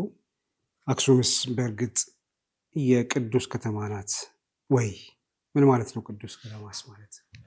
እንግዲህ ቅድም ለመጥቀስ ሞክሬያለሁኝ። በኢትዮጵያ ህገ መንግስት መሰረት ሲኩላር በሆነ ሀገር ውስጥ ያለ ነው። መንግስትና ሃይማኖት የተለያዩበት፣ መንግስት በሃይማኖት ሃይማኖት በመንግስት ምንም እጅ አይኖራቸውም። መንግስት ለው ህግ ለማስጠበቅ ካልሆነ በስተቀር በሃይማኖታዊ ጉዳዮች ይሄ ሴኩላር የሆነ ስቴት ውስጥ ያለ ነው። ከ1983 ህገ መንግስቱ ከጸደቀ ጀምሮ ባለው ሁኔታ ማለት ነው። ስለዚህ ህገ መንግስቱ ቅዱስ ወይም ቅዱስ ከተማ የሚባለውን ነገር ቅዱስ ቦታዎች ሊኖሩ ይችላሉ። ቦታዎች በየእምነቱ እንደየእምነቱ ቅዱስ ቦታዎች ተብሎ የተቀመጡ ይኖራሉ። እንደ ሀገር፣ እንደ ከተማ፣ እንደ ክልል ግን ቅዱስ ክልል፣ ቅዱስ ከተማ የሚባል ግን የለም ኢትዮጵያ ውስጥ ማለት ነው። ሊኖርም አይችልም፣ ህገ መንግስቱም አይፈቅድም። ምክንያቱም ቅዱስ ካልከው እዛ አካባቢ ላይ የሚደረጉ እያንዳንዱ ነገሮች መብቶቹም ሰስፔንድ ይደረጋሉ። መብቶቹም በእምነቱ መሰረት ነው የሚደረጉና ስለዚህ አክሱም ቅዱስ ከተማ ሳይሆን ጽዮን የምትገኝበት፣ ጽዮን አክሱም ከተማ ውስጥ ከሚገኙ ቦታዎች አንዷ ናት። ጽዮን ማርያም ቤተክርስቲያኗ ስለዚህ አንዷ አክሱም ከተማ ውስጥ ከሚገኙ ማለት ነው። ስለዚህ አክሱም ውስጥ ሆስፒታል አለ፣ አክሱም ውስጥ ትምህርት ቤት አለ፣ አክሱም ውስጥ ሆቴሎች አሉ፣ አክሱም ውስጥ የተለያዩ መንግስታዊ ተቋማት አሉ፣ አክሱም ውስጥ የተለያዩ ህዝቦች አሉ፣ ሙስሊሞች አሉ፣ ክርስቲያኖች አሉ፣ እምነት የሌላቸው ይኖራሉ፣ ፕሮቴስታንቶች ይኖራሉ፣ ካቶሊኮች ይኖራሉ ማለት ነው። እነዚህም ሁሉም ግብር ይከፍላሉ። እኔ እስከማውቀው ድረስ አክሱም የግብር ከፋዮቿ ከተማ ናት። የማንም አይደለችም፣ የግብር ከፋዮቿ ከተማ ናት። ስለዚህ አክሱም ውስጥ ግብር የሚከፍሉ ሙስሊሞች አሉ፣ እዛ ተወልደው ያደጉ ሙስሊሞች አሉ ላለፉት ብዙ ዓመታት ማለት ነው። ስለዚህ ቅዱስ የሚባለው ምናልባት እውነትም ከሆነ ያንን የሚያስካሄድም ከሆነ ቅዱስናስ ይህንን ነው ወይ? ቅድስና ይህንስ ነው ወይ? ቅድስና ወይ ሆቴል ተፈቅዶ ሲያበቃ፣ ትምህርት ቤት ተፈቅዶ ሲያበቃ፣ ብዙ ነገሮች ተፈቅደው ሲያበቁ መስጊድ እርኩስ ሊባል ነው? መስጊዶች የማይሰራበት ምክንያት አክሱም ቅድስት ስለሆነች ነው የሚለውን ነገር በራሱ ተቃርኖ ነው የሚሆነው ማለት ነው። ኢማጂን የዛሬ 1400 ዓመታት ነጃሺ ቤተመንግስት ውስጥ እንዲያውም ከዛ ውጪ ሌላ ሐዲስ አለ። አይ ቲንክ ማህባቱን ማርያቱን አላቅም የማርያም ቤተክርስቲያን ጎበኘን ትላለች አንድ ሐዲስ ላይ። በጽዮን አሁን ያለችው ጽዮን እንትን ውበት ተደነቅን ትላለች አንድ ሐዲስ ላይ አለ። ገብተዋል እኮ ነው፣ ገብተው አይተዋል በዛ ዘመን። አሁን አይታሰብም፣ እዛ መድረስ አልተቻለም። አካባቢው ምን ያክል ፍትሃዊ እንደነበሩ፣ ምን ያክል የሃይማኖት መቻቻል እንደነበረ፣ ምን ያክል ክፍት እንደነበሩ ኢማጂን። ሰሃቦቹ ቤተክርስቲያን ጽዮን ድረስ ሄደው ገብተው ገብኝተው በግድግዳዎቹ በነበረ ስዕሎች ተደነቅን ትላለች አንድ ሐዲስ አለ። ቆይ እንትን አደርገዋለሁ። ሰው ቅድስና ይህንን ነው ለኔ መቻቻል ነው። ግን አንድ መውሰድ ያለብን ነገር ምንድነው? ይሄ ቅዱስ ነው የሚለውን ነገር in the name of ቅድስና ሌሎችን ለመጨፍለቅ ሌሎችንም ለማራቅ ሌሎችን ለማስገደድ ምክንያቱም ቅዱስ የሚባለው ቃል ከተጠቀም ቅዱስ ያልሆነል ማለት ነው። እዚህ አካባቢ ላይ ሁለት አይደል ባይነሪ አይደል እነዚህ የሚቆሙት ቅዱስ ካልክ ቅዱስ ያልሆናል ማለት ነው። ህዝብና አህዛብ እንዳልኩ ቅድም ማለት ነው። ስለዚህ አክሱም ከተማ ናት። አክሱም የዜጎቿ ናት። ግብር የሚከፍሉ የከተማዋ ነዋሪዎች የሆኑ ከተማ ናት። የማንም አይደለችም። ያንድ እንትን ልትሆናት በታሪኳም ቅድም ያነሳነው ነገር አክሱም የአንድ እምነት የአንድ ባህል የአንድ ህዝብ ሆና አታውቅም። የተለያዩ ቋንቋ የተለያዩ ብሔር የተለያዩ እምነቶች ሲሰበኩባት የነበረች ከተማ ናት። ለዘመናት ነው የምልህ ለዘመናት ማለት ነው። ሰው ቅድስና ከዚህ ጋር ተያይዞ የሚነሳው ነገር አንዱ ምንድነው? ታሪካዊ ዳራ አይኖርም። ኦኬ አክሱም የኢየሩሳሌም አምሳያ ናት ነው መከራከሪያቸው። የኢየሩሳሌም ዳግማዊት ኢየሩሳሌም ናት። ኦኬ ዳግማዊት ኢየሩሳሌም ምን ትመስላለች? በክርስትና ቅድስት ዘሞስት ቅድስት ተብላ የተቀመጠችው ኢየሩሳሌም ናት። መስጊድ አለ፣ መስጊዶች አሉ፣ ፊት ለፊት ቆመዋል። አዛን ሲል እዚሁም ቅዳሴው ይሰማል። ዝም ብሎ እኮ አይደለም ይሄ ኪነት አይደለም። ይሄን አክቹዋሊ የምናየው ነገር ነው። የትኛው የዓለማችን ቦታ ላይ ኤክሰፕት ቫቲካንና ኤክሰፕት መካ ይሄንን እንትን የምናየው ነገር የለንም። እነዚህም በራሳቸው ምን ብለው ሰይመዋል? ሃይማኖታዊ ከተማ ነን ብለው ሰይመዋል። ከተማ ናቸው። እነሱ የሚያነሱት ያንን ነው። መዲና መካ ዌል ሰው ይሄንን መከራከያችሁን ካነሱ መልስላችሁ ምንድነው? አክሱም ላይ ይሄን ጥያቄ እያነሱ ያለው አክሱማውያን ሙስሊሞች ናቸው። አክሱማውያን ሙስሊሞች ናቸው፣ ዜጋ ናቸው። ይሄን ጥያቄ እያነሱ ያለው ምን አገባኝ እኔ ስለ ኢየሩሳሌም፣ ምን አገባኝ እኔ ስለ መካ ልላቸው ይችላሉ። ኦል መካ ላይ ጥያቄ ካላቸው መካ ሄደው ይጠይቁ፣ የሳውዲ መንግስት ይጠይቁ። አፍተር ኦል ማለት ነው እሱ መልስ ይሰጣቸዋል። አክሱም ላይ ግን ይሄን ጥያቄ እያነሱ ያለው ግን በአንድም ኢምፕሊኬሽን ምንድነው? እናንተ መካውያን ናችሁ ነው ኢምፕሊኬሽኑ። አክሱም ላይ መስጊድ እንዲሰራ ከፈለጋችሁ መካ ላይ መፈቀድ አለበት የሚለውን ፋላሲ በደንብ አድርገን እንየው። አክሱም ላይ መብት አለኝ ብሎ እየጠየቀ ያለ ማን ነው? የሳውዲ አረቢያ ዜጋ አይደለም፣ አክሱማዊ ዜጋ ነው ይህን ጥያቄ እየጠየቀች ያለው። ለምንድን ነው ወደ ሳውዲ አረቢያ የሚልኩት? ለምንድን ነው ይህን ጥያቄ ከመካ ጋር የሚያገናኙት? መጤ የማድረግ ነው። እስቲል አልለቀቃቸውም። ይሄ የዛሬ 1400 ዓመታት ሰሃባዎችን የመጡበት እንትን እስቲል አሁንም አክሱም ውስጥ እየኖሩ ያሉ አክሱማውያን እንደ ስደተኛ የመቁጠር አባዜ ያላቸው ማለት ነው። ስለዚህ የመካና የአክሱም አናሎጂ ንጽጽር የማይገናኝ ነው። አንድ ይህን ጥያቄ እያነሱ ያሉ አክሱማውያን ተወልደው ያደጉ ሙስሊሞች ግብር ከፋይ አክሱማውያን ናቸው። ግብር ከፋይ። ሁለተኛ ህገ መንግስታዊ ጥያቄ ነው እያነሱ ያሉ እነዚህ ዜጎች። ህገ መንግስታዊ ጥያቄ፣ የሃይማኖት እኩልነት። ምን ማለት ነው የሃይማኖት እኩልነት ጥያቄ?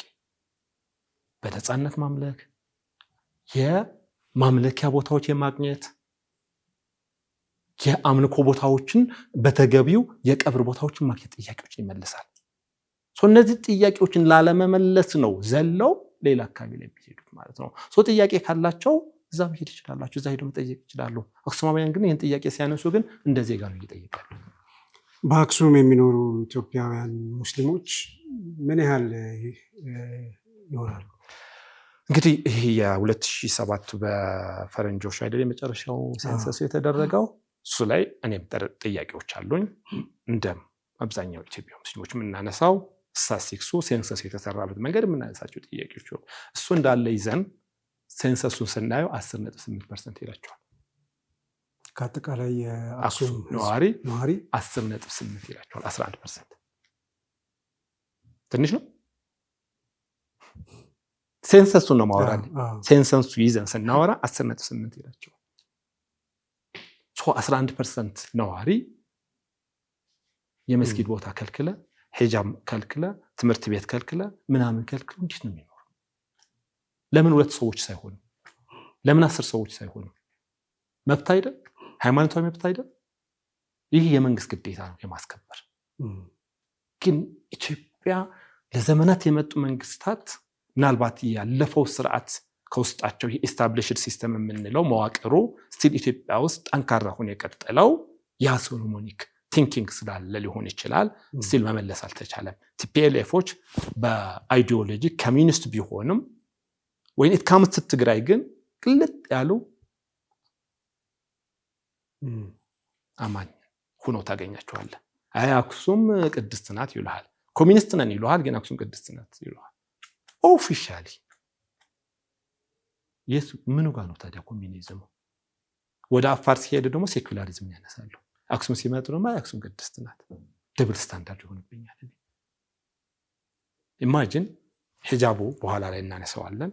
ሂጃብን ሲከለክሉ ያነሱት ጥያቄ ምንድነው? ሂጃብ አክሱም ትምህርት ቤቶች ላይ የማይፈቀደው በሴኩላሪዝም ምክንያት ነው ይላል።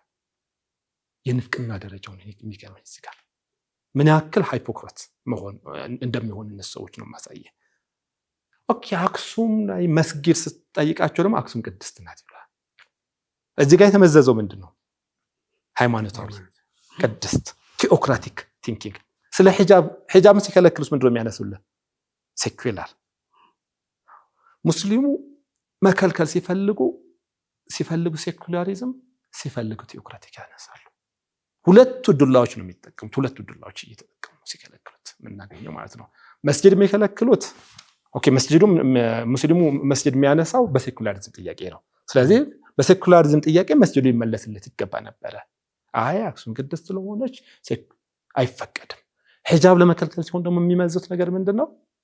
ትምህርት ቤቶች ሴኩላር ልክ ናቸው ማለት አይደለም። ኢቭን ሴኩላሪዝም ማለት ትምህርት ቤቶች ከሂጃብና ከእምነት ነፃ ማድረግ አይደለም። እነሱ ግን የሚመዙት ምንድነው? ይሄንን የሚመዙት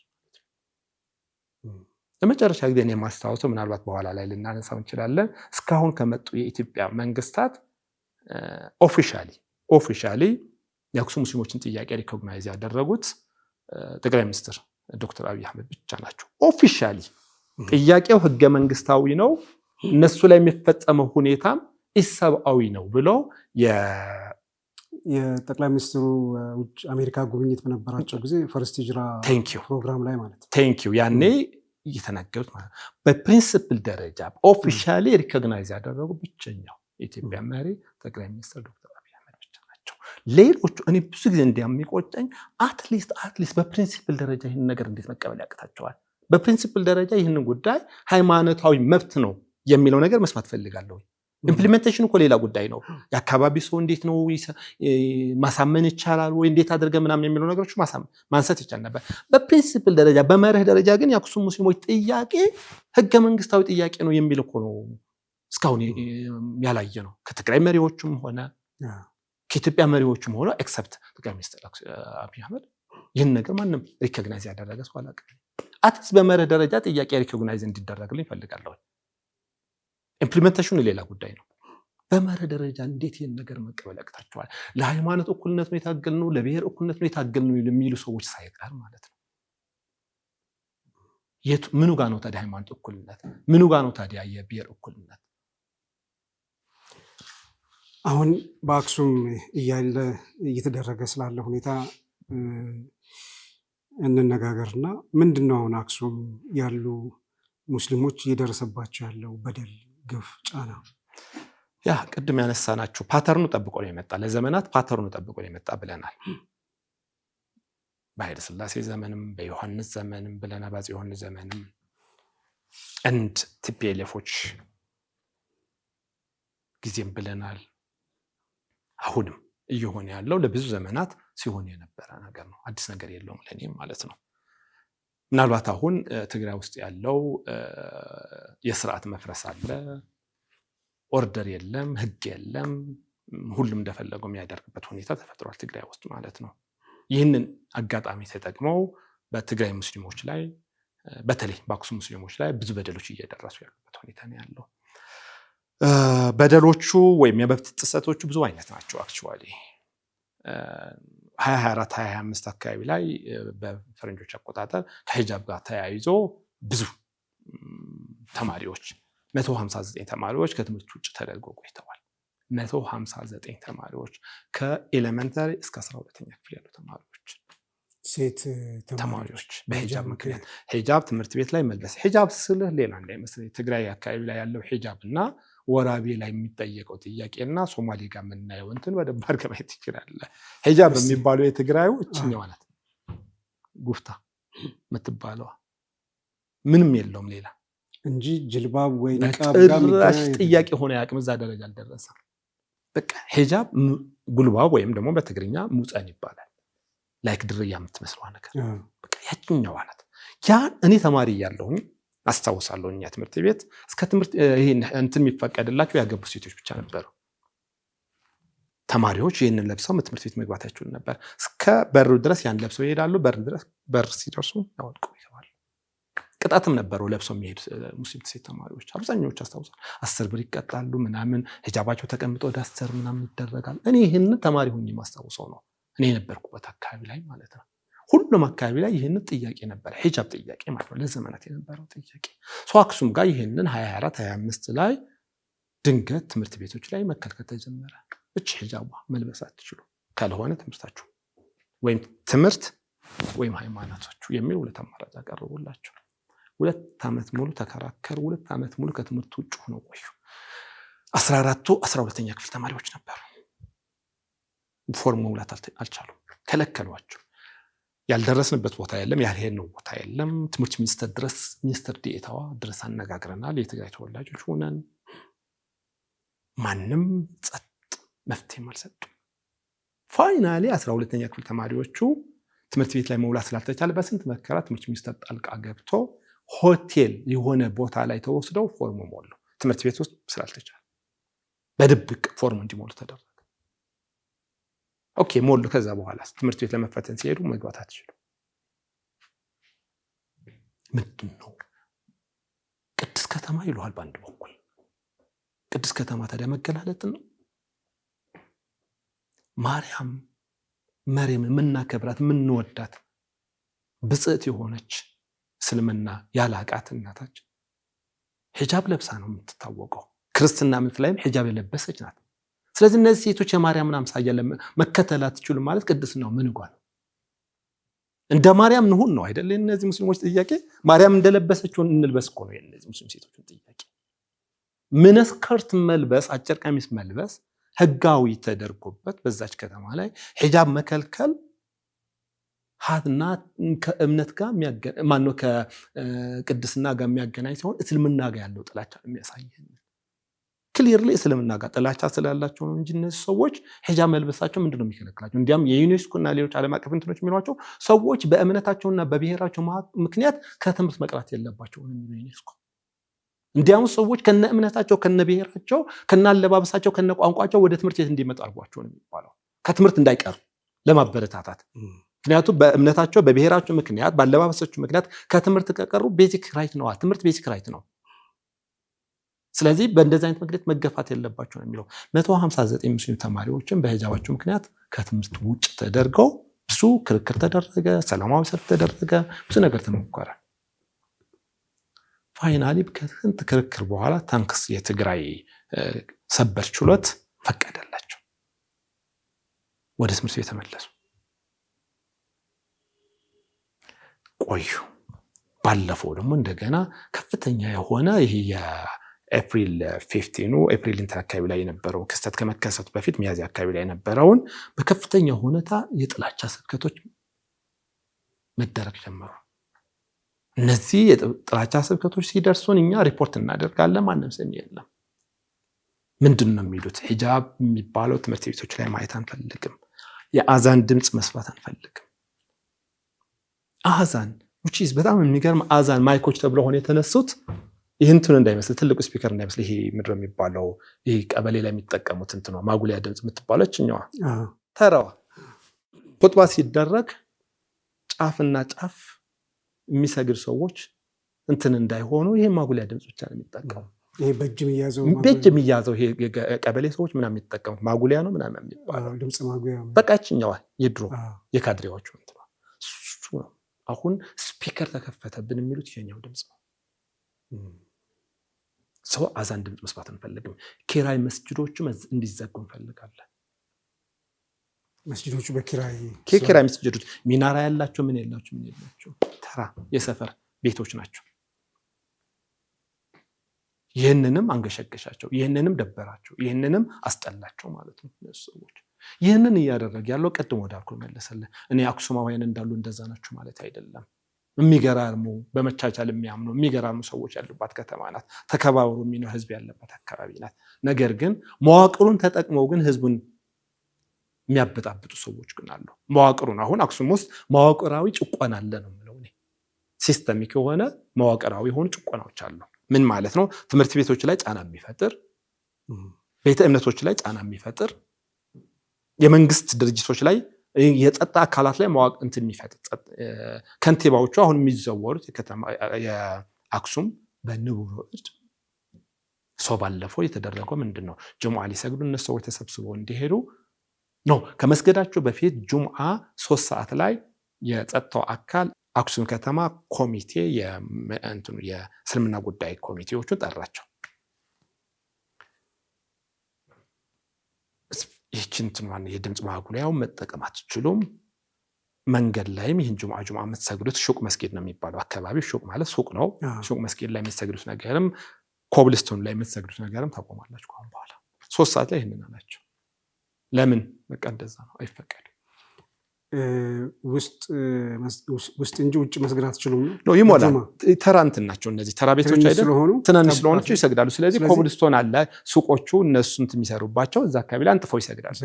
እዛ ጋር አንጥፋችሁ መስገድ አትችሉም ነው ጥያቄው። የከተማዋ የጸጥታ ምክትል ኃላፊ የሚባለው ይህ እንዲህ እንዳላቸው 5 ሰዓት አካባቢ ላይ እንደተለመደው እነዚህ የመስጂድ ወጣቶች የሚያስተባብሩ አላወቁም። ሂደው ሸራ ምናምን ማድረግ ሲጀምሩ የጸጥታ አካላት መጡ፣ ቀምቷቸው ሄዱ። ሰው ይህን ነገር ሰማ። የአክሱም ከተማ ነዋሪ ኖርማሊ ሰገዱ ቀጥ ብሎ። በቃ እንትን እንዳይነሳ ዝም ብለን እንስከር ተባለ። አመፅ፣ ሌላ ችግር እንዳይፈጠር ሁከት እንዳይነሳ በሚል ማለት ነው። ሰግደው ሲጨርሱ ከ4 አቅጣጫ ድንጋይ ተወረወረባቸው ሙስሊሞቹ። ከ4 አቅጣጫ ድንጋይ ተወረወረባቸው። ከዛ ሲያዩት ይሄ እንትኑ ድምፅ ማጉያም እንዳይጠቀሙ ተከልክለዋል። ይሄ እንትኖች መስገጃ ሸራዎቻቸውም ተቀምጠዋል። ድንጋይም ተወርውሮባቸዋል። ሊያደርጉት የሚችሉ ብቸኛው ነገር ተክቢራ ማሰማት ነበረ። ተክቢራ ማሰማት ጀምሮ እዛ ባሉበት ቦታ ላይ ሆነው ተክቢራ ማሰማት ጀምሮ ደማቅ ተክቢራ ነበረ። ተክቢራቸውን አድርገው ወደ የመጡበት ሊመለሱ ሲሉ በየቦታው ላይ ዱላ ምናምን የያዙ የመናሪያ የምናምን የሚባሉ ልጆች አሉ። ኤዋሉ ይባላሉ በትግርኛ፣ ዱርዬ ማለት ነው በትግርኛ። እነዚህ ልጆች ተሰብስበዋል፣ ከበዋቸዋል፣ ቀጠቀጧቸው። አንዱ ከተቀጠቀጡ የድሮ የቲፒኤልኤፍ ታጋይ የነበረው ሰውዬ ነው ተደብዳቢው። ከተደበደቡት እንዲያም እንትኑ ቪዲዮን ቀርጸው ልከውልኝ እያየሁት ነበረ። ለዚህ ነበረ ወይ የታገልኩት? በህይወቴ እንደዛ አይነት ነገር ይደርስብኛል ብዬ አስቤ አላቅም ነበረ። ፍትህና ዲሞክራሲ የታገልኩኝ ሰውዬ እንዲህ ነው ከሁለት ነሰንጥቁ ምናምን የምታየው። 8 ሰዓት አካባቢ ላይ ይሄ ሹቅ መስጊድ የሚባለው እና ሌላኛው መስጊድ ላይ የጸጥታ አካላት ጎረምሶቹ ተሰብስበው መጥተው መስጊዶቹን ከነጫማቸው ከነምናቸው ገብተው ቁርአን መቅደድ፣ ግድግዳው ላይ ያሉ ሰዓቶች ምናምን በሩ ሰባብረው ምናምን ተናደረቡ። 8 ሰዓት ላይ ጁምዓ ማለት ነው። ይሄንን የሚልህ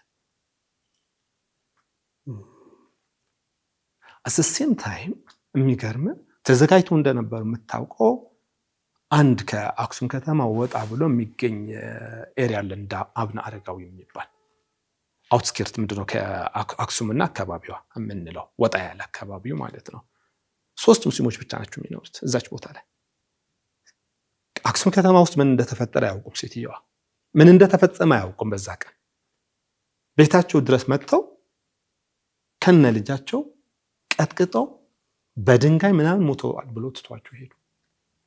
ጎረቤት እዚህ ጋር ያኛው ሰው ያተረፈችው በነገር ላይ ቀደም አብዳት የሚባለው ሰው ያተረፈችው አንዲት የክርስትና እምነት ተከታይ ናት። ነጠላዋ እንትን አድርጋ ደሙ እየፈሰሰ ነጠላዋን እንትን አድርጋ ጠቅልላ ምናምን ቤቷ ድረስ ወስዳ በባጃጅ ያሰናበታቸው ክርስቲያን እምነት ናት። ራሱ ሰውየው ነው የሚናገረው። እኔ የፈጠርኩት አይደለም።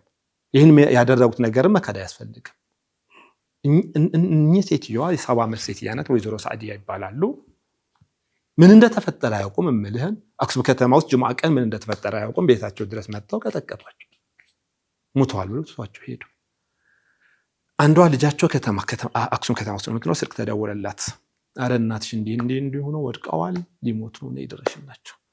ክርስቲያን ጎረቤቶቻቸው ደውለው እንዲተርፉ አደረጓቸው። እኚህ ሴትዮ ምን ባይ ናቸው? ምን እንደተፈጠረ አያውቁም። ሙስሊም ናቸው። ተዘጋጅተዋል። በየአካባቢው ጥቃት ለመፈጸም የተደራጀ ኃይል ነበረ ማለት ነው በዛው ቀን። ይህ በሆነ በስንተኛው ቀን ነው? እንደገና በ3ኛው ቀን በ2ኛው ቀን ሌሎች መስጊዶች ላይ ጥቃት ተፈጸመ። እንደገና ዱዓ እያደረጉ እያሉ እነ ሻህ መሐመድ አወል እነ አብድልማን ነው የሚባለው ሁለቱ መጥተው ቀጠቀጧቸው። ያንዱ ሶፋር ወደ 200,000 ብር ወጪ ተደርጎበት የታከመ ሰውየው ነው። ይህንን የፈጸመ አንዱ የመናሪያ ልጅ አለም የታወቅ ልጅ ነው። እንግዲህ የአክሱም ልጆች የሚሉት ይህ ልጅ እኮ ናትና ሕምባሻና በላዕ እኮ አብዩ የኛ አምባሻና ዳቦ እየበላ ያደገ ልጅ እኮ ነው። ይህ ነው እንደዚህ ያደረገው። እኛ እኮ ነን ያሳደግነው። ሕምባሻ ናትና ሕምባሻ እንዳበላ አብዩ የኛ አምባሻ ያኛ ዳቦ እየበላ አድጎ እንደዚህ ያደርግ። ሰው ጥላቻው ሰርቷል ማለት ነው። የተሰራው ጥላቻ በየቦታው እንትን የተደረገው እነዚህ ሰዎች ጎረቤቶቻቸው አብሮ ያደጉ ልጆች የ70 ዓመት የ60 ዓመት ሰዎችን እንደዚህ አይነት እርምጃ የሚወስድ መንጋ ቲንኪንግ ተፈጥሯል ማለት ነው። እንግዲህ ይህ ነው እየሆነ ያለው። ተመልካቾቻችን የአክሱም አሁናዊ ታሪክ እንደሰማችሁት ነው። ተመልሰን እንገናኛለን ከአፍታ እረፍት በኋላ ቀሪ የአክሱምን ጉዳይ የምናይ ይሆናል። የትምሳት ነው።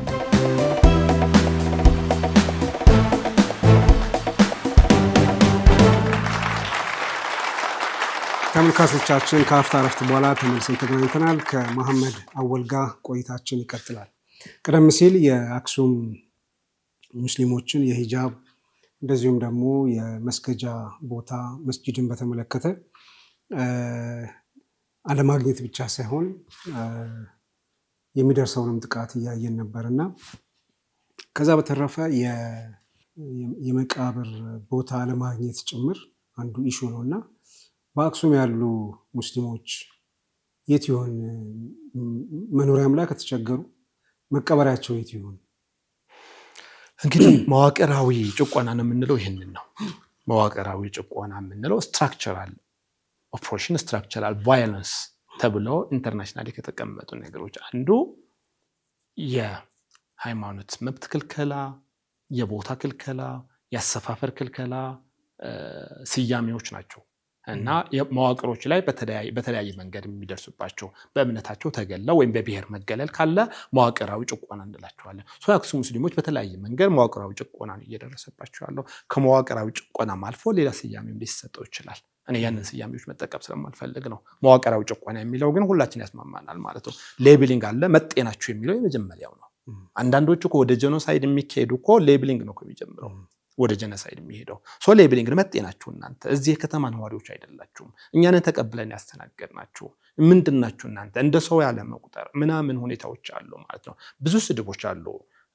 አንድ መጽሐፍ ሜድ ኢን ኢትዮጵያ የሚለው ቅድም ያልኩ መጽሐፍ ላይ የሚያነሳው አለ። ፕሮፌሰር መሐመድ አሚን ኑር ሁሴን ይባላል። አክሱም ከተማ ተወልዶ ያደጉ ናቸው ፕሮፌሰር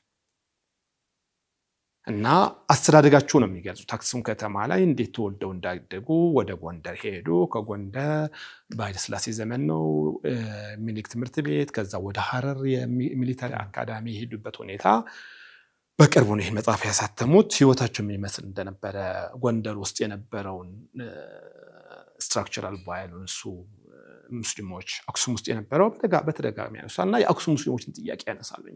በደንብ አድርገው ነው የሚያነሱት ምን ይመስል እንደነበረ ማለት ነው። የቀብር ጥያቄ አሁን ያልከውን ጥያቄ ሙስሊሞች ኦኬ የቀብር ቦታቸው በጣም አስቸጋሪ በሆነ ቦታ ላይ ነው። ብዙ ኪሎ ሜትር መጓዝ አለባቸው። ደም ባለፈው የነበረው አንድ ምንድነው ወደ ቀብር ስትሄዱ በቤተ ክርስቲያናችን አጠገብ ማለፍ አትችሉም ነው። ቀብሩ ያለበት ቦታ ያ ተሻግሮ ከሆነ ቤት ይለፉ። ሰው በዛኛው ተጠግታችሁ ማለፍ አትችሉም። ይህንንም መተው አለባችሁ ነው። የባለፈው ከተወሰኑ ውሳኔዎች አንዱ በጣም ከባድ ከሚባሉ ውሳኔዎች ስትራክቸራል ቫዮለንስ እና መዋቅራዊ ጭቆና ከምንላቸው አንድ ምንድነው የመስጂዶቹ መዘጋት አለባቸው። መስጂድ ስንል እዚህ ጋር አድማጮች ማወቅ ያለባቸው ሚናራ ያላቸው አይደለም። የኪራይ ቤት መስጂዳቸው ናቸው። በኪራይ ቤት ውስጥ ለመስገጃ ተብሎ ያሉ የሙሰላ አይነቶች ናቸው። በቃ እነዚህ ማየት አንፈልግም። ሂጃብ በየትምህርት ቤቱ ላይ እንዲገርም እኮ የተጠቀሙት ቃል ሂጃብ ለደም መፋሰስ ምክንያት ሊሆን ስለሚችል ካሁን በኋላ ወደ ትምህርት ቤት የሚመጡ ልጆች ይህንን መልበስ የለባቸው። ዋይ ነው ሂጃብ መልበስ ደም መፋሰስ ምክንያት ሊሆን የሚችለው በምን ምክንያት ነው? ምን ስላለው? ጥላቻ ካልሆነ በስተቀር ጥላቻ ያለው አካል ኦኬ ሂጃብ የለበስ ሴቶችን ሲያይ እርምጃ ሊወስድባቸው ይችላል፣ እንትን ሊያደርጋቸው ይችላል ማለት ነው። ከትምህርት ቤት ውጭ ያደረጓቸው አሁን በየጊዜው እንዲያም ባለፈው በነበረ 159 ሴት ተማሪዎች ጥቃት የተፈጸመባቸው ልጆች ነበር። አንዷ የጸጥታ አካል በሂጃቧ ነው አንገቷን ያነቃት ወደኋላ ጎትቶ ስለትገባ ስትችል ማለት ነው። ሰው የቀብር ጥያቄ ማላቸው፣ የቀብር ቦታ ጥያቄ ማላቸው የአክሱም ሙስሊሞች የሰው ልጅ የቀብር ቦታ ልትከለክለው አትችልም። ሚኒማም ነው አይደል? በጣም ሚኒማም ነው አይደል? መዘጋጃ ቤትም ወርቅ ያገኘውን ነገር ይቀብራል። የሰው ልጅ መቃብር ጥያቄ መሆን የለበትም ነው የምለው እኔ። ጥያቄ ሆኖ መምጣት የለበትም። የቀብር ቦታ ነው፣ የሰው ልጅ ነው፣ ክቡር ነው። የሰው ልጅ መቀበሪያ ቦታ ይፈልጋል። ሰው የቀብር ጥያቄ የሚጠየቅበት ከተማ፣ የመስጊድ ጥያቄ አምልኮ ቦታ የሚጠየቅበት ጥያቄ ቦታ፣ ሂጃብ መልበስ ክልክል የሆነበት ቦታ፣ አዛን መሰማት ክልክል የሆነበት ቦታ፣ ትምህርት ቤት ልጆች እንደፈለጉት መማር የማይችሉበት፣ የአክሱም ነጋዴዎች አላስፈላጊ ግብር እየተጫነባቸው ከተማቸውን እየለቀቁ የወጡበት ከተማ፣ ማህበራዊ መድሎና መግልሎ የሚደርስባቸው ህዝቦች ናቸው። ይህ አይደል ታዲያ መዋቅራዊ የምንለው? ከዚህ በላይ ምን መዋቅራዊ አለ? ስለዚህ እነዚህ ህዝቦች፣ እነዚህ ሰዎች አክሱም ሙስሊሞች ባለፈው ሰሞኑን አንድ እናት ይሞታሉ። 3 ልጃቸው የቲፒኤልኤፍ ታጋይ የነበሩ ናቸው። 3 ልጃቸውን አጥተዋል፣ ይታወቃሉ። 3 ልጃቸው አንዱ በኮሎኔል ደረጃ ምናምን ወደ ቀብር ቦታ በዚህ ማለፍ አትችልም ብለው ሬሳው እስከ 11 ሰዓት ማታ ቆይተውታል። ምንድነው ታዲያ የትግራይ ሙስሊሞች ለምንድን ነው የታገሉት? መብታቸው ካልተከበራላቸው፣ ፍትህና እኩልነት ካልተሰጣቸው፣ እንደሌላው ሁለተኛ ዜጋ ሆኖ እንዲታዩ ከሆነ የታገሉት አይደለም። እኔ እዚህ ጋር ነው እነ ጀነራል ሳሞራ መጠየቅ የምፈልገው፣ ሌሎችን መጠየቅ የምፈልገው ለዚህ ነበረ ወይ ታገላችሁት እናንተ ሰዎች? ትግራይ ሙስሊሞች ከሌላው በተሻለ ሁኔታ አያንስም። ልጆቻቸውን ሰጥተዋል። ያሁኑም የድሮም በተደጋጋሚ ልጆቻቸውን ሰጥተዋል። ሰው ለምንድን ነበር የታገሉት? ጥያቄዎቻቸውን ካልተመለሰላቸው ያኛው የተሻለ መብት ሊያገኝ፣ ይሄኛው ደግሞ ያነሰ መብት ሊያገኝ፣ ለትግል ሲሆን ይፈልጓቸዋል፣ ለግብር ሲሆን ይፈልጓቸዋል፣ ለሊያ ሲሆን ይፈልጓቸዋል። ወይን እስከ 5 መብታችን ይከበር ሲሉ ግን እንደ ሁለተኛ ዜጋ የሚቆጠሩ ከሆነ የቀብር ቦታ የሚከለከሉበት ከተማ ከሆነ አይደለም። እኔ በጣም ሶሪ ተሰይዛት ይህን ነው ግልጽ የሆነ መዋቅራዊ ጭቆና አክሱም ውስጥ አለ የምንለው ማለት።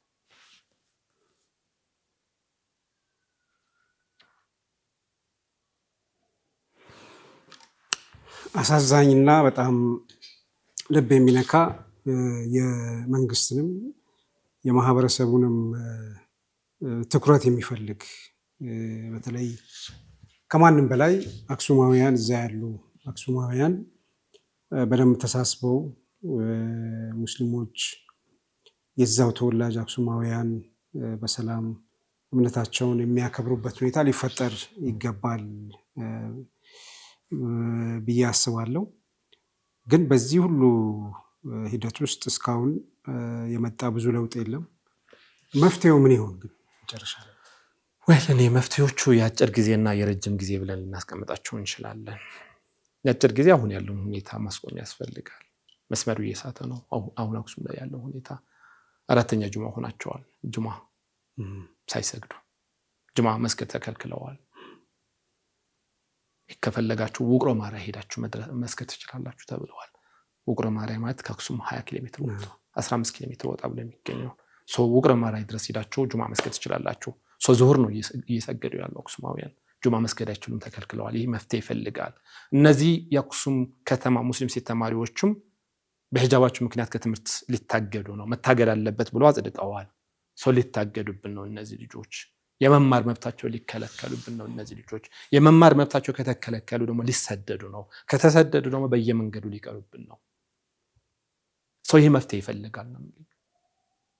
ንቡረ እድ ከተማዋ ላይ ያለውን እጅ በጣም ኢንቪዚብል ድብቅ የሆነ ህቡ እጅ የምንለው ከባድ እጅ ነው። በቀላሉ የሚሰበር እጅ አይደለም። እሱም ኃይል ይባል የሚገባበት ሁኔታ አለ። እኔ እንደ ዘላቂ መፍትሄ አድርጌ የማቀርበው ምንድነው ቅድም ያነሳናቸዋለሁ። አክሱም ከሁለት መክፈል ያስፈልጋል የሚል እምነት ነው ያለኝ። በሁለት ዞን መክፈል ያስፈልጋል። ከተማው አይደለም ቅድስት አጠቃላይ ነዋሪውን ለሁለት መክፈል ማለት ነው። ቅድስት ብሎ ያስቀመጡት ቦታ አለ። እሱ አንድ ዞን አድርገው መውሰድ ይችላሉ። ከዛ ውጭ ያለው አክሱም ከተማ ግን የሁሉም ከተማ ነው። ስለዚህ አክሱም ቅድስት ብሎ ያሰቡትን ኤሪያ ዞን 1 ማለት ይቻላል። ዞን 2 ግን የሁሉም አክሱማውያን ነዋሪዎች ግብር የሚከፈልበት፣ ግብር የሚሰበሰብበት፣ ሆስፒታል ያለበት፣ ሆቴል ያለበት፣ ዩኒቨርሲቲ ያለበት ምናምን ያለበት ነው። ያኛው ቅድስት ሊሆን ገዳም ሊሆን አይችልም። አክሱም ገዳም ናት ነው እያለ ያሉት። ገዳም ውስጥ ደግሞ እንትን ሊኖር አይችልም፣ ሆስፒታል ሊኖር አይችልም። ግብር እየተሰበሰበበት ነው። ሆስፒታሎቹ የተገነቡ በመዋል ነው። አክሱም በሁለት ዞን መክፈል ያስፈልጋል። ቅድስት ተብላ ጽዮን የሚሏት ማርያም ጽዮን ያለችበት አካባቢ እንደ ቅድስት ገዳም አድርጎ መውሰድ ይቻላል። ይህንንም ሙስሊሙ ያከብርላቸዋል፣ ይቀበለዋል። ሌላው ግን ፕሮቴስታንቱ፣ ካቶሊኩም፣ ሙስሊሙም፣ አማኙም ኢአማኙም እኩል የሚስተናገድበት ሴኩላር የሆነ ዞን ያስፈልጋል። ይህኛው ደግሞ ለማድረግ መንግስት ሴኩላር የሆነ ስቴት የማስፈን ፌደራል ገቨርንመንት ግዴታ አለበት። ፌደራል ገቨርንመንቱ እነዚህ ተማሪዎች ከትምህርታቸው ውጭ ሲደረጉ ትምህርት ሚኒስቴር መመሪያ የሚለው ምንድን ነው? ሴት ሙስሊም ተማሪዎች የሃይስኩል ተማሪዎች ከዩኒፎርማቸው ጋር ተመሳሳይ የሆነ ሂጃብ የመልበስ መብት አላቸው ነው የሚለው የትምህርት ሚኒስቴሩ የ2000 መመሪያ ማለት ነው። ያ እንዲከበር ትምህርት ሚኒስቴር መስራት አለበት። አክሱም ትምህርት ቤቶች፣ አክሱም ዩኒቨርሲቲ ትምህርት ሚኒስቴር በሚመድብለት በጀት ነው የሚሰራው። ትምህርት ቤቶቹ የፌደራል ገቨርንመንት በሚመድብላቸው በጀት ነው የሚሰሩት። ስለዚህ እንደዚህ አይነት ክልከላ የሚደረግባቸው ትምህርት ቤቶች ኃይል ይባሉ ይገባል። ሰብአዊ መብት ጥሰት ያለባቸው አካባቢ ስለሆኑ ማለት ነው። የፌደራል ተቋማት በተለይ እኔ በጣም ሁሉ የሚገረመው ሴቶች ጉዳይ ሚኒስቴር የምንለው አክሱም ሴት ተማሪዎች በሂጃባቸው ምክንያት 2 ዓመት ከትምህርት ውጭ ገበታ ሲደረጉ አንድ መግለጫ አላወጡ። አንድ መግለጫ ምኑ ጋር ነው ታዲያ የሴቶች መብት ይከበር የሚባለው? አንድ ሴት በጾታ ምክንያት ከትምህርት ገበታ መቅረት የለባትም ነው የሚለው አይደለም? ለትምህርት ሚኒስትሩ ሞታቸው ይሄንን ነው የሚለው የነሱ መፈክር ሞቶ 159 ሙስሊም ተማሪዎች ከትምህርት ውጭ በሂጃባቸው ምክንያት ሲደረጉ አንድ መግለጫ ማውጣት ያልተቻለበት ሁኔታ ለምንድን ነው? ትምህርት ሚኒስቴር፣ ፌደራል የሴቶች ሚኒስቴርና ሌሎቹ ጣልቃ መግባት አለባቸው። ፌደራል መጅሊሱም ኃላፊነቱ በትክክል መውጣት አለበት። ፌደራል መጅሊሱ በተለይ ትግራይ ሙስሊሞች የፌደራል መጅሊሱ አካል ናቸው፣ ያስተዳድራቸዋል። የትግራይ ሙስሊሞች ላይ የሚደርሰው እያንዳንዱ በደል ይመለከተዋል። እነዚህ 159 ሙስሊም ሴት ተማሪዎች ከትምህርታቸው ውጭ ገበታ ሲሆኑ ፌደራል መጅሊሱ ምን አደረገላቸው? ምን እገዛ አደረገላቸው? 2 ዓመት ሙሉ ከትምህርት ውጭ ሆኖ እንደገና ወደ ትምህርት ቤት ገበታ ሲመለሱ የማብቃት የካፓሲቲ ቢልዲንግ የቲቶሪያል ምናምን የሚባሉ ወይም በተሻለ ሁኔታ እንኳን ከትግራይ ውጭ ሌላ አካባቢ ላይ መጥተው እንዲፈተኑ ማድረግ የሚቻልበት ሁኔታ ነበረ። ለጊዜው ካልተቻለ ዘላቂ መፍትሄ ነው ማለት አይደለም። ለጊዜው ግን ያ ማድረግ የሚቻልበት ሁኔታ ነበረ። አሁንስ ምንድነው እየተደረገ ያለው? አይ ነው ትግራይ ላይ ያለው ሁኔታ አሁን ለፌደራል መንግስቱም አስቸጋሪ የሆነበት ሁኔታ ነው ያለ። ስለዚህ ፌደራል መጅሊሱ ከፌደራል ገቨርንመንቱ በተለየ ሁኔታ ኢንተርቪን ሊያደርግ አይችልም ትግራይ ክልል ውስጥ። ይህንን ሪኮግናይዝ አደርጋለሁ። ግን ብዙ ነገሮች ማድረግ ይቻላል የሚል እምነት አለኝ። ስለዚህ የፌደራል መጅሊሱ ዲፕሎማቲካዊ የሆኑ ስትራቴጂካዊ የሆኑ አካሄዶችን በመጠቀም ትግራይ ሙስሊሞች ላይ እየደረሱ ያሉ ጫናዎችን መፍታት የሚቻልበት ሁኔታ ማድረግ ይችላሉ የሚል ጽኑ እምነት ያለ። ይህን መንግስት ያደርጋል ትገምታለህ? ዌል አይ ቲንክ እኔ ይቻላል የሚል እምነት ነው ያለ። ከዊሊንግነሱ ካለ ይቻላል የሚል እምነት ነው ያለ። ዊሊንግነሱ ካለ ፍላጎቱ ካለ ይቻላል። በተለያየ መንገድ ይቻላል። ጉዞ አሁን ነው መጀመር ያለበት። ቀላል ላይሆን ይችላል፣ ሮዚ ላይሆን ይችላል። እንደሚታሰበው ሮዚ አይደለም፣ ሲምፕል አይደለም። ግን በመርህ ደረጃ ቅድም እንዳልነው ጠቅላይ ሚኒስትር በመርህ ደረጃ ተቀበሉት። ኦኬ ትምህርት ሚኒስትር እና ሌሎችም ደግሞ እዛ አካባቢ ላይ የሚፈጸሙ ነገሮች ኦኬ የሃይማኖት ተቋማት የሚባል ድርጅት አለ። ሲኖዶሱ ለምሳሌ አክሱም ላይ እየተደረገ ያለ በአክሱም አማኝ ሙስሊሞች እየተደረገ ያለውን ነገር ማውገዝ መቻል አለበት። ይህ ልክ አይደለም ብሎ መምጣት አለባቸው፣ ፊት ለፊት መምጣት አለባቸው። ይህን ቤተክርስቲያኗን ስም የሚያጠፋ ነው፣ የቤተክርስቲያኗን ክብር የሚያጎድፍ ነው ብሎ ፊት ለፊት መምጣት አለበት። ሲኖዶሱ አመራሩ ቤተ ክህነቷ መምጣት መቻል አለባት። ሌላ አካባቢ ላይ ያለው የክርስትና እምነት ተከታዮችም ነው ይህንን ልክ አይደለም ብሎ ፊት ለፊት መምጣት ያለባቸው እንዲያውም እነሱ ናቸው የሚል እምነት ያለ። ፊት ለፊት ይህንን የክርስትና እምነት አስተምሮ የሚወክል አይደለም። አማኞች እንደ አማኝ የማምለክ የፈለጉትን የማግኘት መብት ሊኖራቸው ይገባል የሚለው ነገር እነሱ ፊት ለፊት መምጣት አለባቸው። የክርስትና እምነት ተከታዮች ፊት ለፊት እንዲያውም ይህንን ጥያቄ ይዞት መምጣት ያለባቸው እነሱ ናቸው የሚል እምነት ያለ።